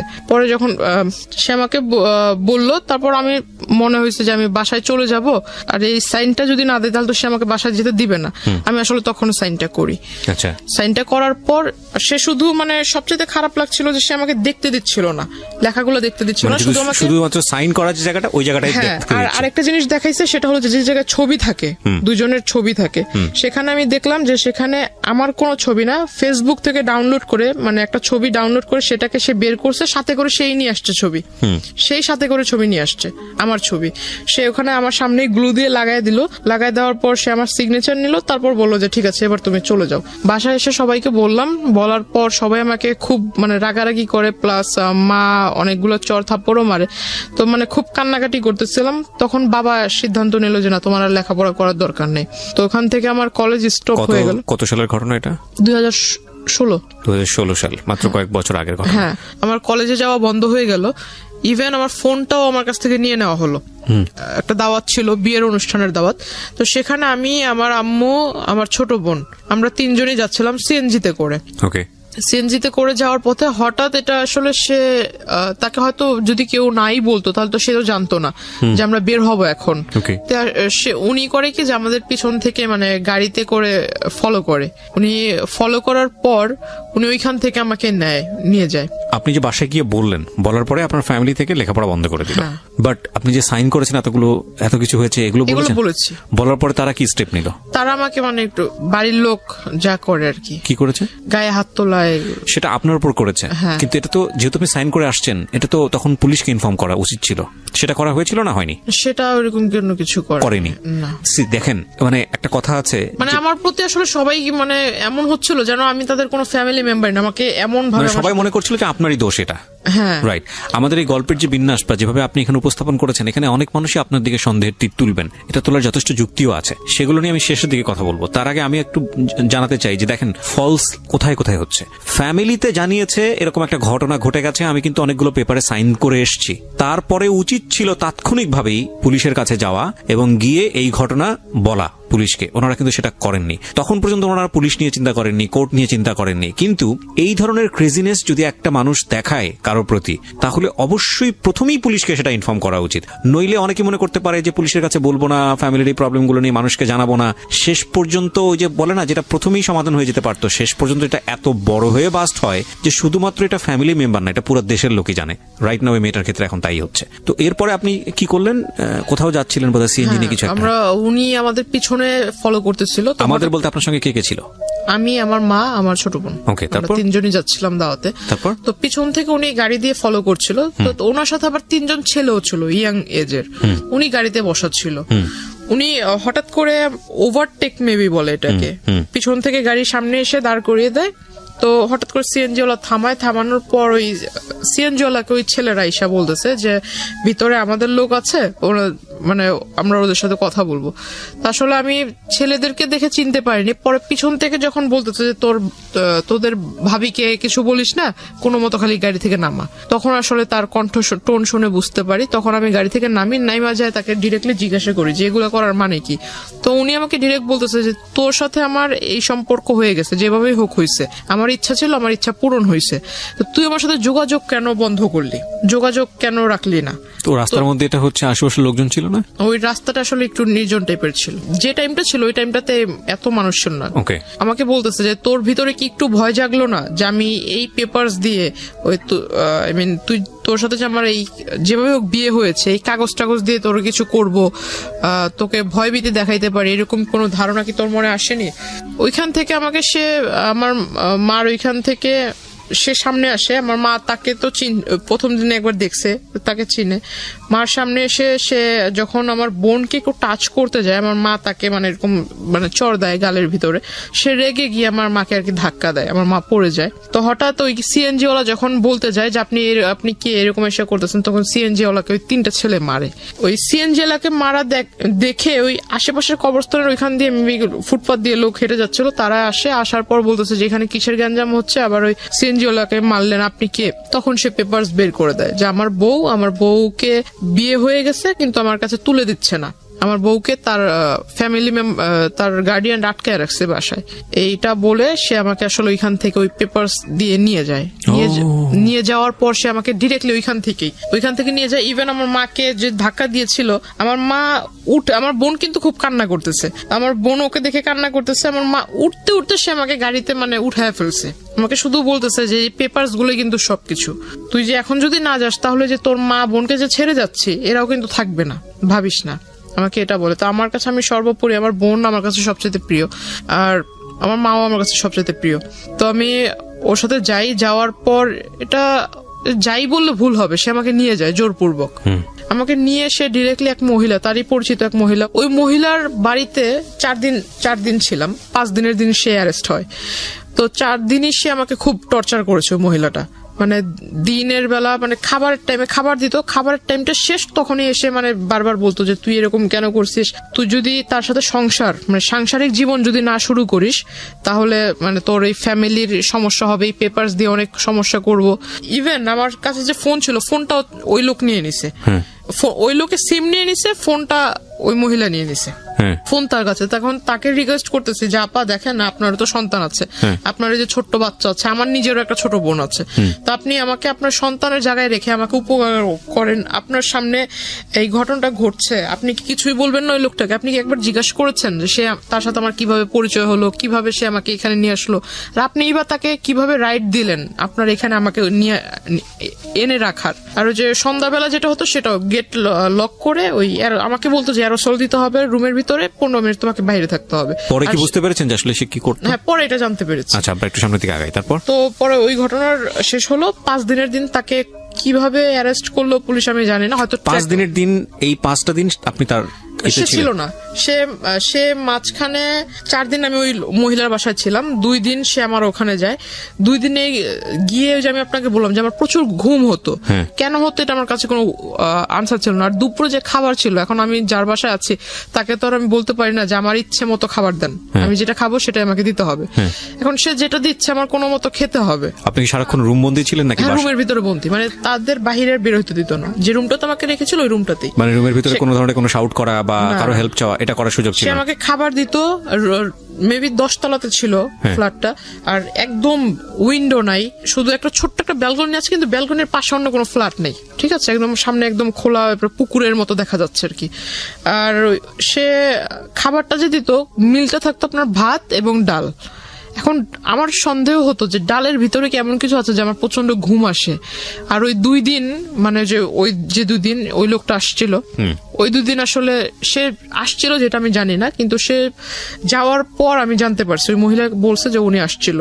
তো এর মাঝে যে কি হয়েছে আসলে আমার মনে নাই, কিন্তু আমার বডি নিয়ে আমার একটু ফিল হচ্ছিল যে আমার সামথিং চেঞ্জ। হ্যাঁ, আমার মানে প্রচুর শরীর ব্যথা করছিল।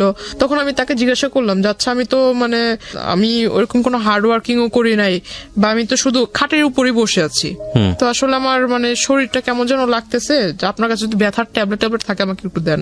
তো বলতেছে না, তোমার কিচ্ছু হয়নি, তুমি সুস্থ, হয়তো রুমের ভিতরে সারাক্ষণ বসে থাকো এই জন্য এরকম।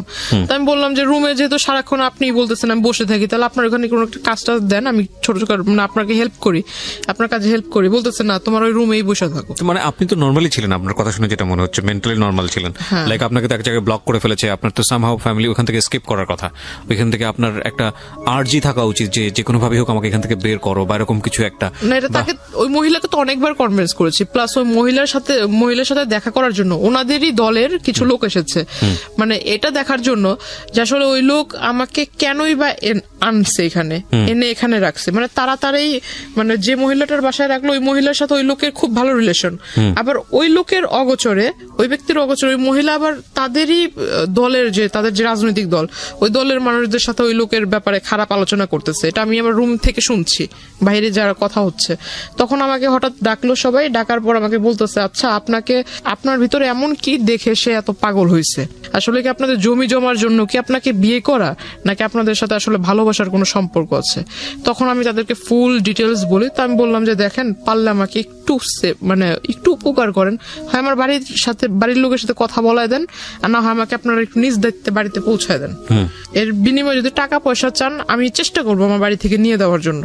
তখন আমাকে ওই যে একটা লোক আর কি বলে, একটা ব্যাড প্রপোজাল দেয় যে এইটা যেহেতু সে তার মতো একটা বুড়া লোক যদি মানে আপনার সাথে এরকম করার চিন্তা ভাবনা করতে পারে, তাহলে আমরা করলে সমস্যা কোথায়? আমরা তো এরকম চাইলেও পাই। প্রপোজাল গুলো দেয়, তারা আমাকে বলতেছে যে আমাদের লিডারের মতো লোক যদি এইটা করার সিদ্ধান্ত নিতে পারে, তাহলে আমাদের কাছে তো মেয়েরা আসতেই চায় না।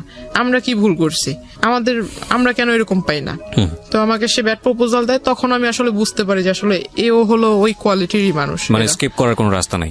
না, এদেরকে আমি বললে তো আর উল্টা তাদের আবার এই সমস্ত ওদের সাথে যা যা কথা হয়েছে আমার কাছ থেকে তো সমস্ত কিছু শুনছে। শোনার পর আমি যে ওই লোকের কথা বললাম, ওই লোক খারাপ, এটা সেটা যে বললাম, এগুলো আবার যা ওই লোকের কাছে বলে দিছে। প্রিয় শ্রোতা, এখানে একটা বিষয় আপনাদেরকে পরিষ্কার করতে চাই। জান্নাতকে বা জান্নাতের আজকের এই জীবনের জন্য জান্নাতের ভাষ্য অনুযায়ী যে ব্যক্তিটি দায়ী, আমরা তার নাম পরিচয় এখানে উপস্থাপন করছি না, যেহেতু এটা ইনভেস্টিগেটেড শো না। কিন্তু আমরা অনুষ্ঠানের শেষে গিয়ে তাকে ফোনে কানেক্ট করব, তার নাম পরিচয় গোপন রেখেই আমরা তাকে ফোনে কানেক্ট করব এবং তার বক্তব্য আমরা আজকে আপনাদেরকে শোনাবো। আমরা প্রথমে জান্নাতকে বা জান্নাতের যে পরিবার এখানে এসেছে তাদের সবাইকে ফ্লোর দিতে চাই, তাদের কথা শুনতে চাই, এবং সেখান থেকে যে প্রশ্নগুলো উদ্ভাবন হবে সেগুলো নিয়ে আমরা যে ব্যক্তিটি আজকে জান্নাতের জীবনের জন্য এই জায়গাটায় দায়ী, তার সঙ্গে আমরা কথা বলবো একেবারে অনুষ্ঠানের শেষে। সুতরাং সঙ্গে থাকবেন আশা করছি। এখানে একটা বিষয় আপনাদেরকে পরিষ্কার করতে চাই। জান্নাতকে বা জান্নাতের আজকের এই জীবনের জন্য জান্নাতের ভাষ্য অনুযায়ী যে ব্যক্তিটি দায়ী, আমরা তার নাম পরিচয় এখানে উপস্থাপন করছি না, যেহেতু এটা ইনভেস্টিগেটেড শো না। কিন্তু আমরা অনুষ্ঠানের শেষে গিয়ে তাকে ফোনে কানেক্ট করব, তার নাম পরিচয় গোপন রেখেই আমরা তাকে ফোনে কানেক্ট করব এবং তার বক্তব্য আমরা আজকে আপনাদেরকে শোনাবো। আমরা প্রথমে জান্নাতকে বা জান্নাতের যে পরিবার এখানে এসেছে তাদের সবাইকে ফ্লোর দিতে চাই, তাদের কথা শুনতে চাই এবং সেখান থেকে যে প্রশ্নগুলো উদ্ভাবন হবে সেগুলো নিয়ে আমরা যে ব্যক্তিটি আজকে জান্নাতের জন্য, জান্নাতের জীবনের জন্য এই জায়গাটায় দায়ী, তার সঙ্গে আমরা কথা বলবো একেবারে অনুষ্ঠানের শেষে। সুতরাং সঙ্গে থাকবেন আশা করছি। আমি কথা না বাড়িয়ে গেস্টের কাছে আবারও ফিরতে চাই আমরা যেখানটায় ছিলাম। তারপর ওই লোক 5 দিনের যেদিন ধরা খায় ওই দিন দিনের বেলা সে আসে, আইসা মানে আমাকে জিজ্ঞাসা করে যে তুই এগুলো বলছিস আমার নেতা কর্মীর কাছে। আমি বললাম না তো, আমি এত কিছু তো বলিনি। তো বলতেছে না যে এগুলো বলছিস, তার আমার তো আমাকে মিথ্যা বলেন। আপনি স্কিপ করেন কিভাবে ওখান থেকে? স্কিপ করার কোনো সুযোগ ছিল না। কি হলো, মানে বেরোলেন কিভাবে? তাকে অ্যারেস্ট করে সে আমাকে আপনি জানলেন, আপনি কিভাবে বেরোলেন? আপনি তো আগে জানেননি অ্যারেস্ট হয়েছে। হ্যাঁ, ওইখানে হয়েছিল কি, আমি ওই তাদের মধ্যে একজনকে রিকোয়েস্ট করেছিলাম যে আপনারা কি মানে তার ওয়াইফ বাচ্চা কারো ডিটেলস জানেন কি, বা তার ওয়াইফের নাম্বার আছে কিনা। তো একজন বলতেছে যে হ্যাঁ তার ওয়াইফের সাথে তো আমাদের খুব ভালো রিলেশন। তাই আমি বললাম আপনি একটু পারলে ওনার ওয়াইফের সাথে আমার কথা বলাই দেন, আর না হলে ওনার ওয়াইফকে এখানে আসতে বলেন। ওনাকে বলি, তো ওই লোকটা করছে কি যে ওই লোকটা আবার আমাকে ওই দিনই বললো যে তুমি আমার বোনের মতো, এরকম করে বললো। তো আমি আবার একটু বিলিভ করে ফেললাম, যেহেতু বোন বলছে হয়তো ভালোই হবে। তো উনি করছে কি ওনার ওয়াইফকে আনছে, আনার পর ওনার ওয়াইফ আমাকে বলতেছে যে চল তুই আমার সাথে চল, মানে খুব রাগান্বিত হয়ে বলতেছে। তার ওয়াইফ ওইখানে আসার পর তার ওয়াইফ আমাকে এই কথা বলে যে আমার সাথে চল, তুই আমার সাথে গেলে আমার বাসায় যাবি, যাই ওইখানে থাকবি, তারপর আমি সবকিছু শুনে টুনে তরে তোদের বাসায় দিয়ে আসবো। তো যার বাসায় ছিলাম সে মহিলা আমাকে বলতেছে যে না তুমি ওনার সাথে যেও না, ওনার সাথে গেলে উল্টা আরো তোমাকে মারবে ধরবে। তো আমি বললাম তাহলে আমি কি করব? তো বলতেছে যে এখান থেকে তুমি বরঞ্চ যে আমাদের আরেক ভাই আছে ওনার সাথে তুমি কোনো মতো রোডটা পার হোক। ওই লোকটা আমাকে নিয়ে সিএনজি করে আমাকে নিয়ে চলে গেল আপনার ওইখানে আমাকে নিয়ে গেল। নিয়ে যাওয়ার পর আমাকে বলতেছে যে এখান থেকে বাসে করে আমাকে আমার বাড়িতে পাঠায় দিবে। এখন বাসে করে যে আসবো, আমার কাছে তো টাকা নেই, বাসে করে না হয় সে পাঠায় দিল, আর সে আমাকে বাসের ভাড়াও দিবে না, বাসে করে পাঠাবে বাসের ভাড়া দিবে না। তখন ওই লোক ফোন দেয়, ফোন দিয়ে তাকে জিজ্ঞাসা করে যে আমাকে নিয়ে কোথায়, মানে তার সাথে আবার তার ওয়াইফের অন দ্য স্পটেই তার ওয়াইফ আমাকে আবার ঢোকার সাথে সাথেই 2-3টা চড় দিছে। এইটা আবার ওই লোক জানতে পারছে, যার বাড়িতে রাখছিল তার কাছ থেকে জানতে পারছে। তো সে করছে কি এইটা শোনার সাথে সাথে ওই বাসায় গেছে, তার ওয়াইফকে আবার সে মারছে সবার সামনে। তো ওইটা তো আসলে আমার তো কোনো দোষ না, তার ওয়াইফকে সে মারছে, এটা সে জানতে পারছে এই জন্য। তো সে ফোন দিয়ে জিজ্ঞাসা করে যে লোকের সাথে আমাকে পাঠায় দিল, তার সাথে আমাকে পাঠায় দিল, তার কাছ থেকে তাকে ফোন দিছে। ফোন দেওয়ার পর সে জানতে পারলো যে আমাকে নিয়ে অমুক জায়গাতে আছে। তো উনি বলতেছে যে তুমি ওইখানে থাকো, আমি আসতেছি। উনি আসলো, আসার পর আমাকে ওনার সাথে করে বললো যে তোমার বাড়িতে নিয়ে যাও, তোমার বাড়িতে নিয়ে যাও, আমি আইসা তোমার যা যা ওর থাকার খরচ যা যা লাগাই আমি এগুলো দিব। কে বলেছে এটা? মানে ওই যে ওই লোক। উনি আমার ওনার সাথে ওনার বাড়িতে পাঠালো। তো ওনার বাড়িতে পাঠালো। হ্যাঁ, ওনার ওয়াইফের বাসায় ছোট্ট একটা ঘরের ভিতরে মানে তারা থাকে। এখন তাদের হাজবেন্ড ওয়াইফের মাঝখানে আমি কিভাবে থাকবো? ছোট্ট একটা ঘর, এই ঘরের ভিতরে মানে তাকে আমি বলতেছি ভাই দেখেন আপনি আমাকে দয়া করে আমার বাসায় পৌঁছা দেওয়ার ব্যবস্থা করেন, আমাকে বাসায় পৌঁছায় দেন। আর আপনি তো এই সমস্ত ঘটনা নিজেও দেখতেছেন, আপনি যেহেতু বোন বলে ডাকছেন আমাকে বাড়িতে দেন, আমি খুব উপকৃত হব। মানে যে লোকটার মাধ্যমে পাঠাচ্ছে ওই লোকটার সাথে আপনার কথোপকথন? হ্যাঁ, এই কথা বললাম। বলার পর সে আমাকে বলতেছে যে না এখন আমি যদি আপনারে দেই তাহলে তো আমার নামে আবার কেস করে দিবে, উনি লিডার যে মানে রাগী লোক, আমি আপনাকে দিব এই কথা জানতে পারলে আমার নামে কেস করে দিবে। তারপর ওখান থেকে আমাকে তার সাথে তাদের বগুড়াতে নিয়ে যায়, তার ওয়াইফের মানে তার শ্বশুর বাড়িতে। মানে উনি আমাকে বলতেছে যে বোন দেখো তোমাকে যদি এখন আমি তোমার বাড়িতে দিয়ে আসতে যাই তাহলে আমার নামে তো সে কেস করে দিবে, তো আমি আসলে কোনো যাও খেটে খাচ্ছি তাও খেটে খেতে পারবো না। মানে আপনাকে সেভ করতে সে তার বাড়িতে নিয়ে যায়? হ্যাঁ, তার শ্বশুর বাড়িতে নিয়ে যায়, তার ওয়াইফের সাথে, মানে সে সহ তার ওয়াইফ, তাদের দুজনের সাথে আমাকে তাদের শ্বশুর বাড়িতে নিয়ে যায় বগুড়া। আপনি কি ইন দ্য মিনটাইম আপনার ফ্যামিলির সঙ্গে যোগাযোগ করতে পেরেছিলেন? কল করেছিলাম কিন্তু সেটা বলে দিছে ওনার ওয়াইফ বলে দিছে। আপনার ফ্যামিলির সঙ্গে কথা হয়েছে? আপনার মার সঙ্গে কথা হয়নি, কল করেছিলাম, কল রিসিভ করেনি। ওকে, আননোন নাম্বার দেখে কল রিসিভ করেনি। কিন্তু এটা আবার অলরেডি আপনাকে যে চিন্তাই করেছে বা যে অপহরণ করেছে সে ইনফর্ম হয়ে গেছে। ওকে, তারপর জেনে গেছে। তারপর বগুড়া থেকে সে হয়তো কোনো কিছু একটা ভেবেছে ওইখানে সেফ না বা আমাকে রাখলে সে ধরা খায় যাবে। আর এই মাঝখানে সে জানতে পেরে গেছে তাকে অনেক সাংবাদিক বা পুলিশের লোক সোর্স তাকে ফোন করেছে, এটা সে জানতে পেরেছে। আর সে হয়তো কিছুটা ধারণা করতে পারছে যে পুলিশ তাকে খুঁজছে, এরকম কিছু। মানে সামহাও আপনার ফ্যামিলি থেকে স্টেপ নিয়েছে ইতিমধ্যে। ওকে, আমাকে বগুড়া থেকে ওই রাতের মানে যেদিন গেলাম বগুড়াতে আমাকে নিয়ে গেল সেদিনই ভোরবেলা, মানে সন্ধ্যায় বেলা এখান থেকে গেল ওইখানে যে পৌঁছেছি রাতের মেবি 2টার দিকে বা 2:30টার দিকে, ভোরবেলা সে আমাকে ওইখানে চলে গেছে আনার জন্য। সে আনবে, এটা কিন্তু 5 দিনের ঘটনা, সে আমাকে আনবে, আনার পথে মানে ওই সে ধরা খায় আর কি পুলিশের কাছে। হ্যাঁ, পুলিশ তাকে অ্যারেস্ট করে। তাকে অ্যারেস্ট করে আমাকে থানায় বসায়। থানায় বসানোর পর আমাকে মানে যে মামলা নিবে এটা জিজ্ঞাসাবাদ করতেছে, তখন তার ওয়াইফ আসে। তার ওয়াইফ আইসা মানে আমাকে ওই ফোনের ভিতরে দেখায় যে আমি ওই যে আপনাকে বললাম যে গোসল করবার ঢোকার আগে যে 15 মিনিট আর সন্ধ্যাবেলা ঘুমানোর যে 15 মিনিট যে একটা ব্রেক দিত, ওই ব্রেকের ভিতরে মহিলা ঘরের ভিতরে যাই করতো, ওটা তখন আমার সন্দেহটা বাস্তবায়ন হয় যে হয় কোনো স্পাই ক্যামেরা নয়তো কোনো ফোন সেখানে সেট করা থাকতো। আর সেই গোসল করার ভিডিও প্লাস আমি যে ঘুমাতাম, তো ঘুমের সময় মানুষ কোন টাইপের হয়ে যায় এটা তো কোনভাবে ঘুমায় এটা তো বলা মুশকিল। তো আসলে এই সমস্ত কিছু, ইভেন আমি ঘরে বসে যে আমার ফ্যামিলির কথা মানে একা একা কথা বলতাম, সে সমস্ত কিছু ফোনের ভিতরে রেকর্ড হয়ে আছে। তো এই সমস্ত কিছু আমাকে তার ওয়াইফ দেখায়, থানার ভিতরে আসে, আইসা আমাকে দেখালো। দেখানোর পর সে আমাকে আবার তার বাচ্চা, 2টা বাচ্চা, আমাকে বলতেছে তুই যদি আমার বাচ্চাদের দিকে তাকায়, আমার বাচ্চার বাবাকে যদি সেভ না করিস, আমার বাচ্চা বাবা যদি জেলে চলে যায় তাহলে তোর জীবন শেষ। মানে এগুলো আমি পুরো একদম নেটের ওয়ার্ল্ডে ছেড়ে দিব। এটা ওর ওয়াইফ বলে? হ্যাঁ, ওনার ওয়াইফ বলে। তো এটা আমাকে প্রায় মানে বারবার বলতেছে। আমি ভিডিওটার এই কোশ্চেনটা যদিও কোশ্চেনটা প্রাসঙ্গিক, কিন্তু অনেকেই মাইন্ড করতে পারেন, তারপর আমি করছি কেন করছি সেটা আমি একটু পরে বলবো। সেটা হলো, এগুলো কি সলো ভিডিও ছিল, শুধু ওয়াশরুমের ভিডিও ছিল, নাকি ওই ভদ্রলোক যখন আপনাকে স্লিপিং পিল গুলো খাইয়েছে তারপরে উনি আপনার সঙ্গে কি করেছে না করেছে সেগুলো ভিডিও করেছে? না, ওইরকম না, শুধু গোসল করার ভিডিওগুলো ছিল।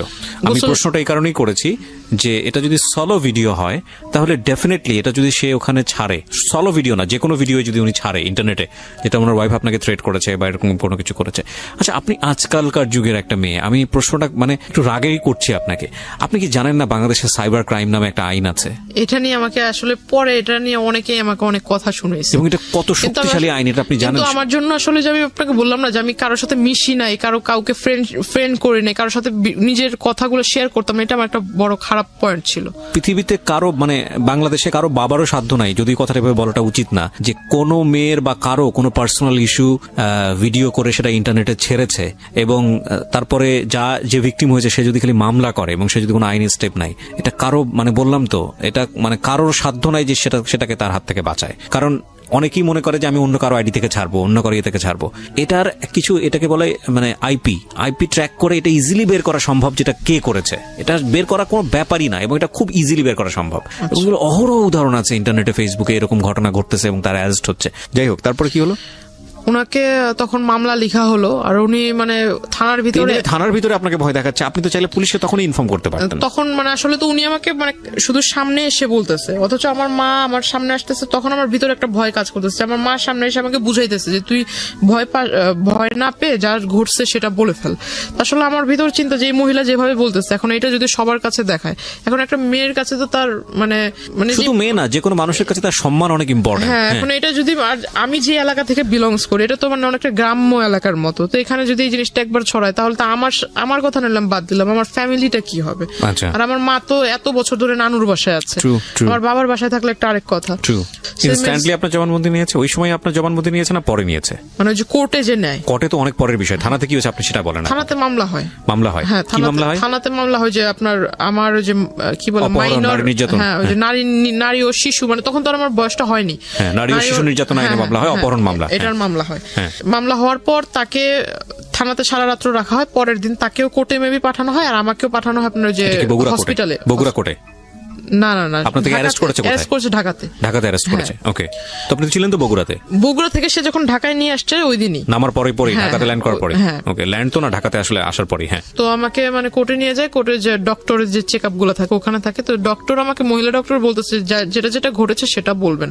এখন মহিলারা তো আমি আর বলতে পারি না যে আমার এই মানে আমি তো নিজেই কনফিউজ যে আমাকে আদৌ কোনো ট্যাবলেট খাওয়াইছে কিনা, আদৌ আমাকে কোনো মানে কিছু খাওয়াইছে কিনা। এখন আমি বলতেছি যে না, আসলে ওরকম কিছু না। আমার ভয়টা ছিল যে ওনার ওয়াইফ যদি কিছু একটা করে ফেলে, আমাকে যেভাবে বলতেছিল, আর ওনার ওয়াইফের ব্যবহারটা খেয়াল করবেন প্রিয় দর্শক এবং শ্রোতা। একটা যেটা হচ্ছে মামলা কিন্তু হয়েছে অপহরণ, নারী নির্যাতন মামলা, ওখানে কিন্তু ওই মামলায় কিন্তু তিনি অ্যারেস্ট, কিন্তু মামলা যেইটার উপরে বেসিস করে মামলার গতিবিধি যাবে সেটা হলো এই মেডিকেল রিপোর্টটা। এটা খুব ইম্পর্টেন্ট, এবং হ্যাঁ, মেডিকেল রিপোর্টটাতে যেটা আসতেছে সেটা খুবই ইম্পর্টেন্ট।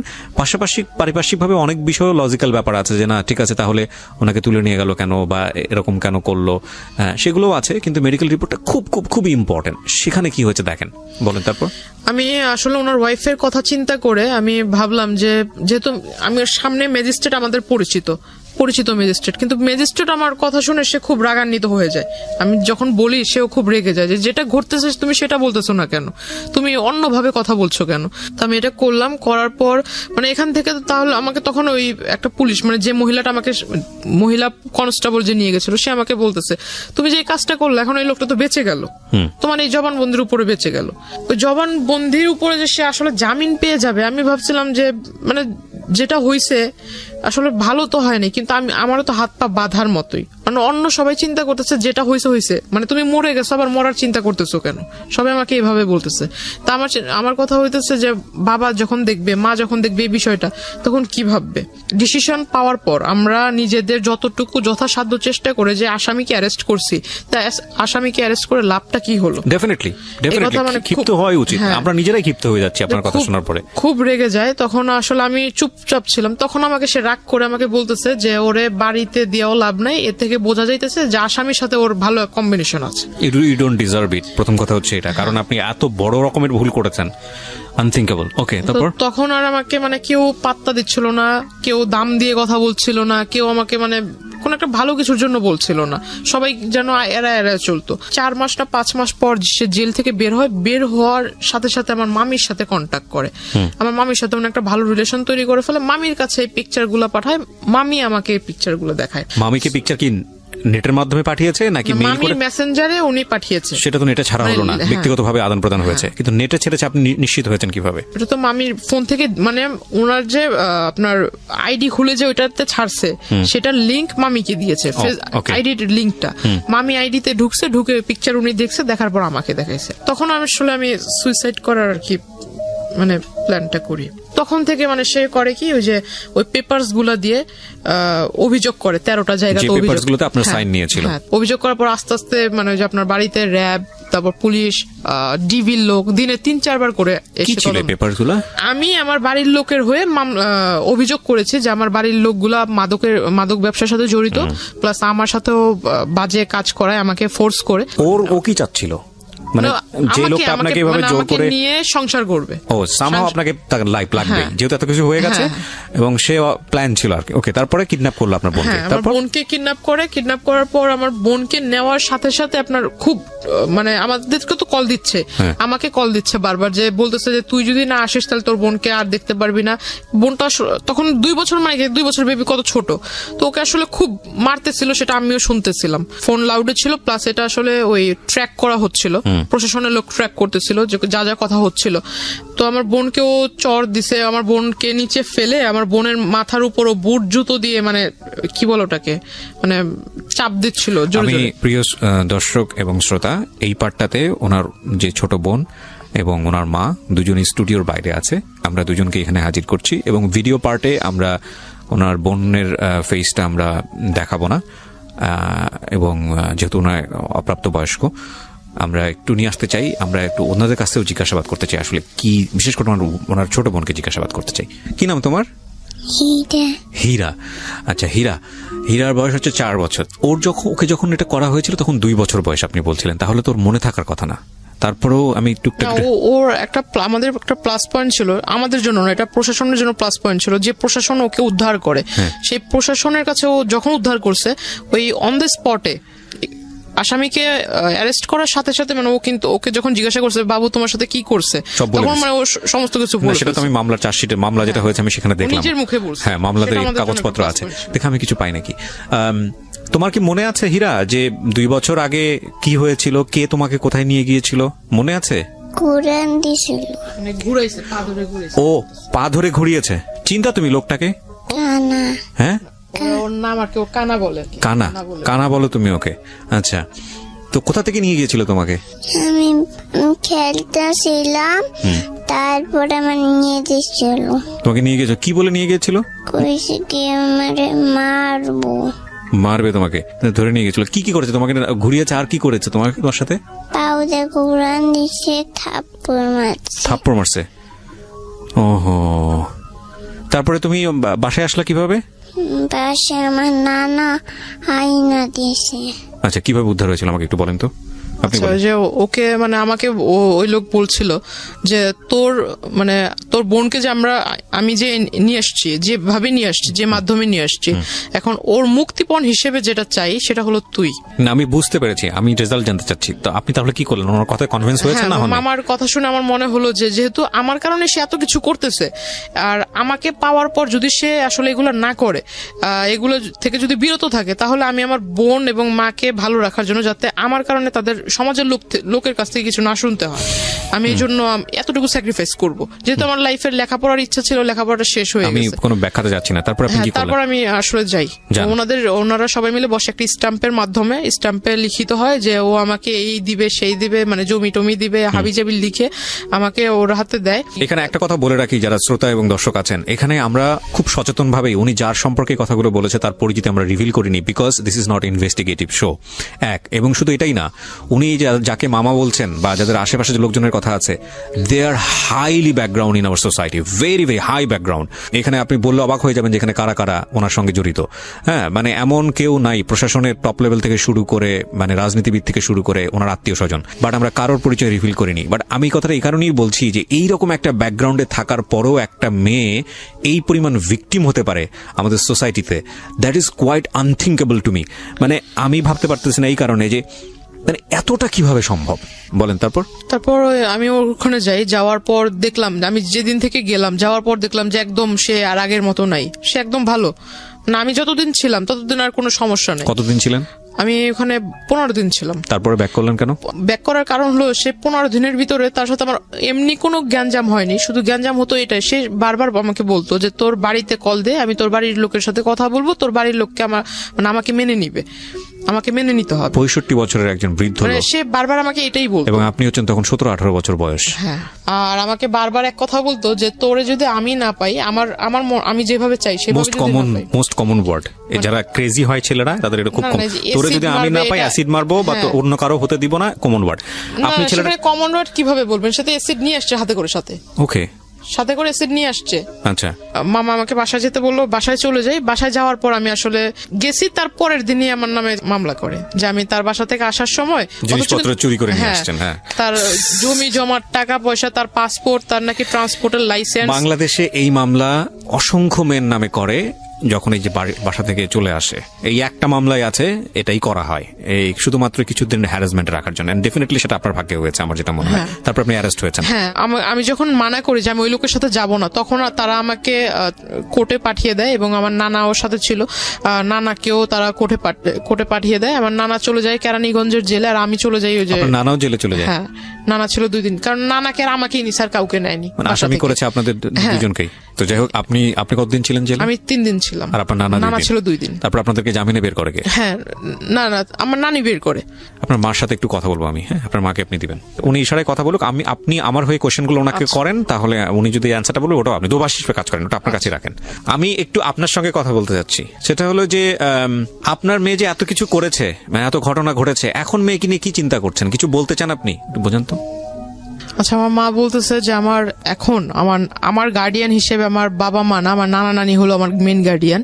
বাট আমার নানা নানি কয়দিন বাঁচবে, হয়তো কিছু আর 2-1 বছর পর তারা মারা যাবে।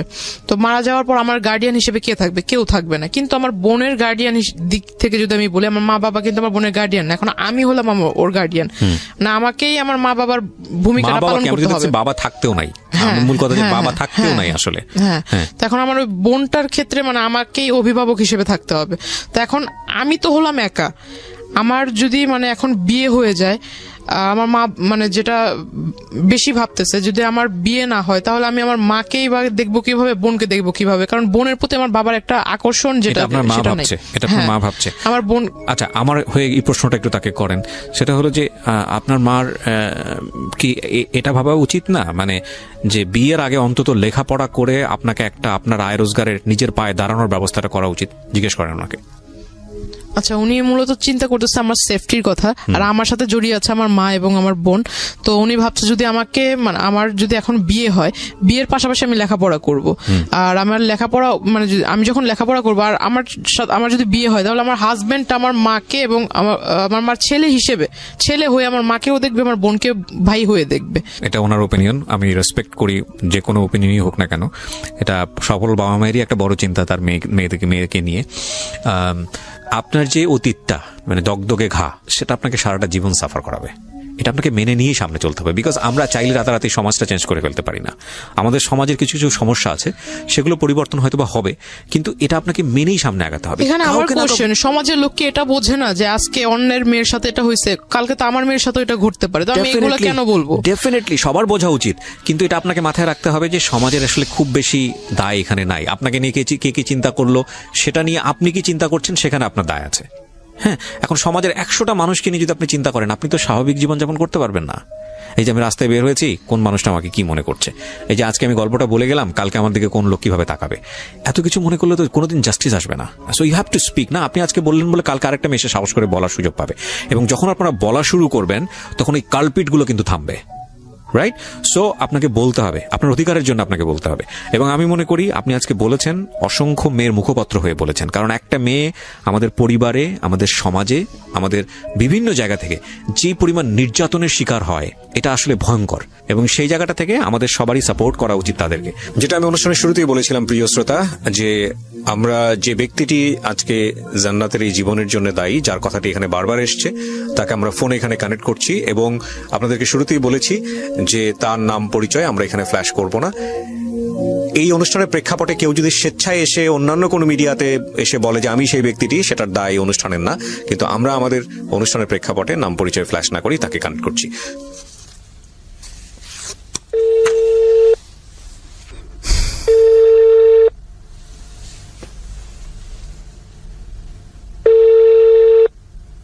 জি, আসসালামু আলাইকুম ভাইজান, কেমন আছেন? ভালো আছেন আপনি? আলহামদুলিল্লাহ। আচ্ছা, আপনার কাছে ফোন দিয়েছি জানার জন্য, সেটা হচ্ছে জান্নাত নামে কোনো মেয়ে কি আপনি চেনেন? হ্যাঁ, চিনি। আচ্ছা, উনি এসেছিলেন আমাদের এখানে, জীবন গল্পটা এখানে বলেছে, তো পুরো জীবন গল্পেই যেটা হয়েছে যে আপনার নামটা জড়িত। হ্যাঁ, তো আমরা যে গল্পটা নিলাম সেখানে আমরা দেখেছি যে মূল বিষয়টা যেটা এসছে, বেশ কয়েকটা বিষয়, এই বিষয়ে আপনার বক্তব্য জানার জন্য আপনাকে ফোন দেয়া। এবং এই 1 নম্বর যেটা, সেটা হলো যে উনি যেটা দাবি করেছেন যে এক পর্যায়ে ওনাকে আপনি প্রেমে পড়তে বাধ্য করেন বা এরকম একটা কিছু, এবং তারপরে যেটা হয় যে ওনাকে আপনি কিডন্যাপ করে বিয়ে করেন, জোর করে বিয়ে করেন, এবং কিছু কাগজে সাইন নেন। এটা কতটুকু সত্য? 100% মিথ্যা। ইনশাআল্লাহ আমি কোরআন শরীফ হাতে নিয়ে আপনাদের সামনে বসবো, আমি সব এভিডেন্স দিয়ে আপনার সাথে বসবো। কিন্তু আমার এখানে যে এভিডেন্সটা আমি পেয়েছি, এই ঘটনার প্রেক্ষাপটে আপনার বিরুদ্ধে একটা মামলা হয়।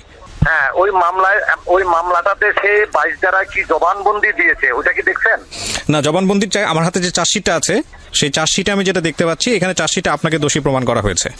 না, আমি এখনো দোষী প্রমাণ হয়নি, মামলা প্রায় খালাসের পথে।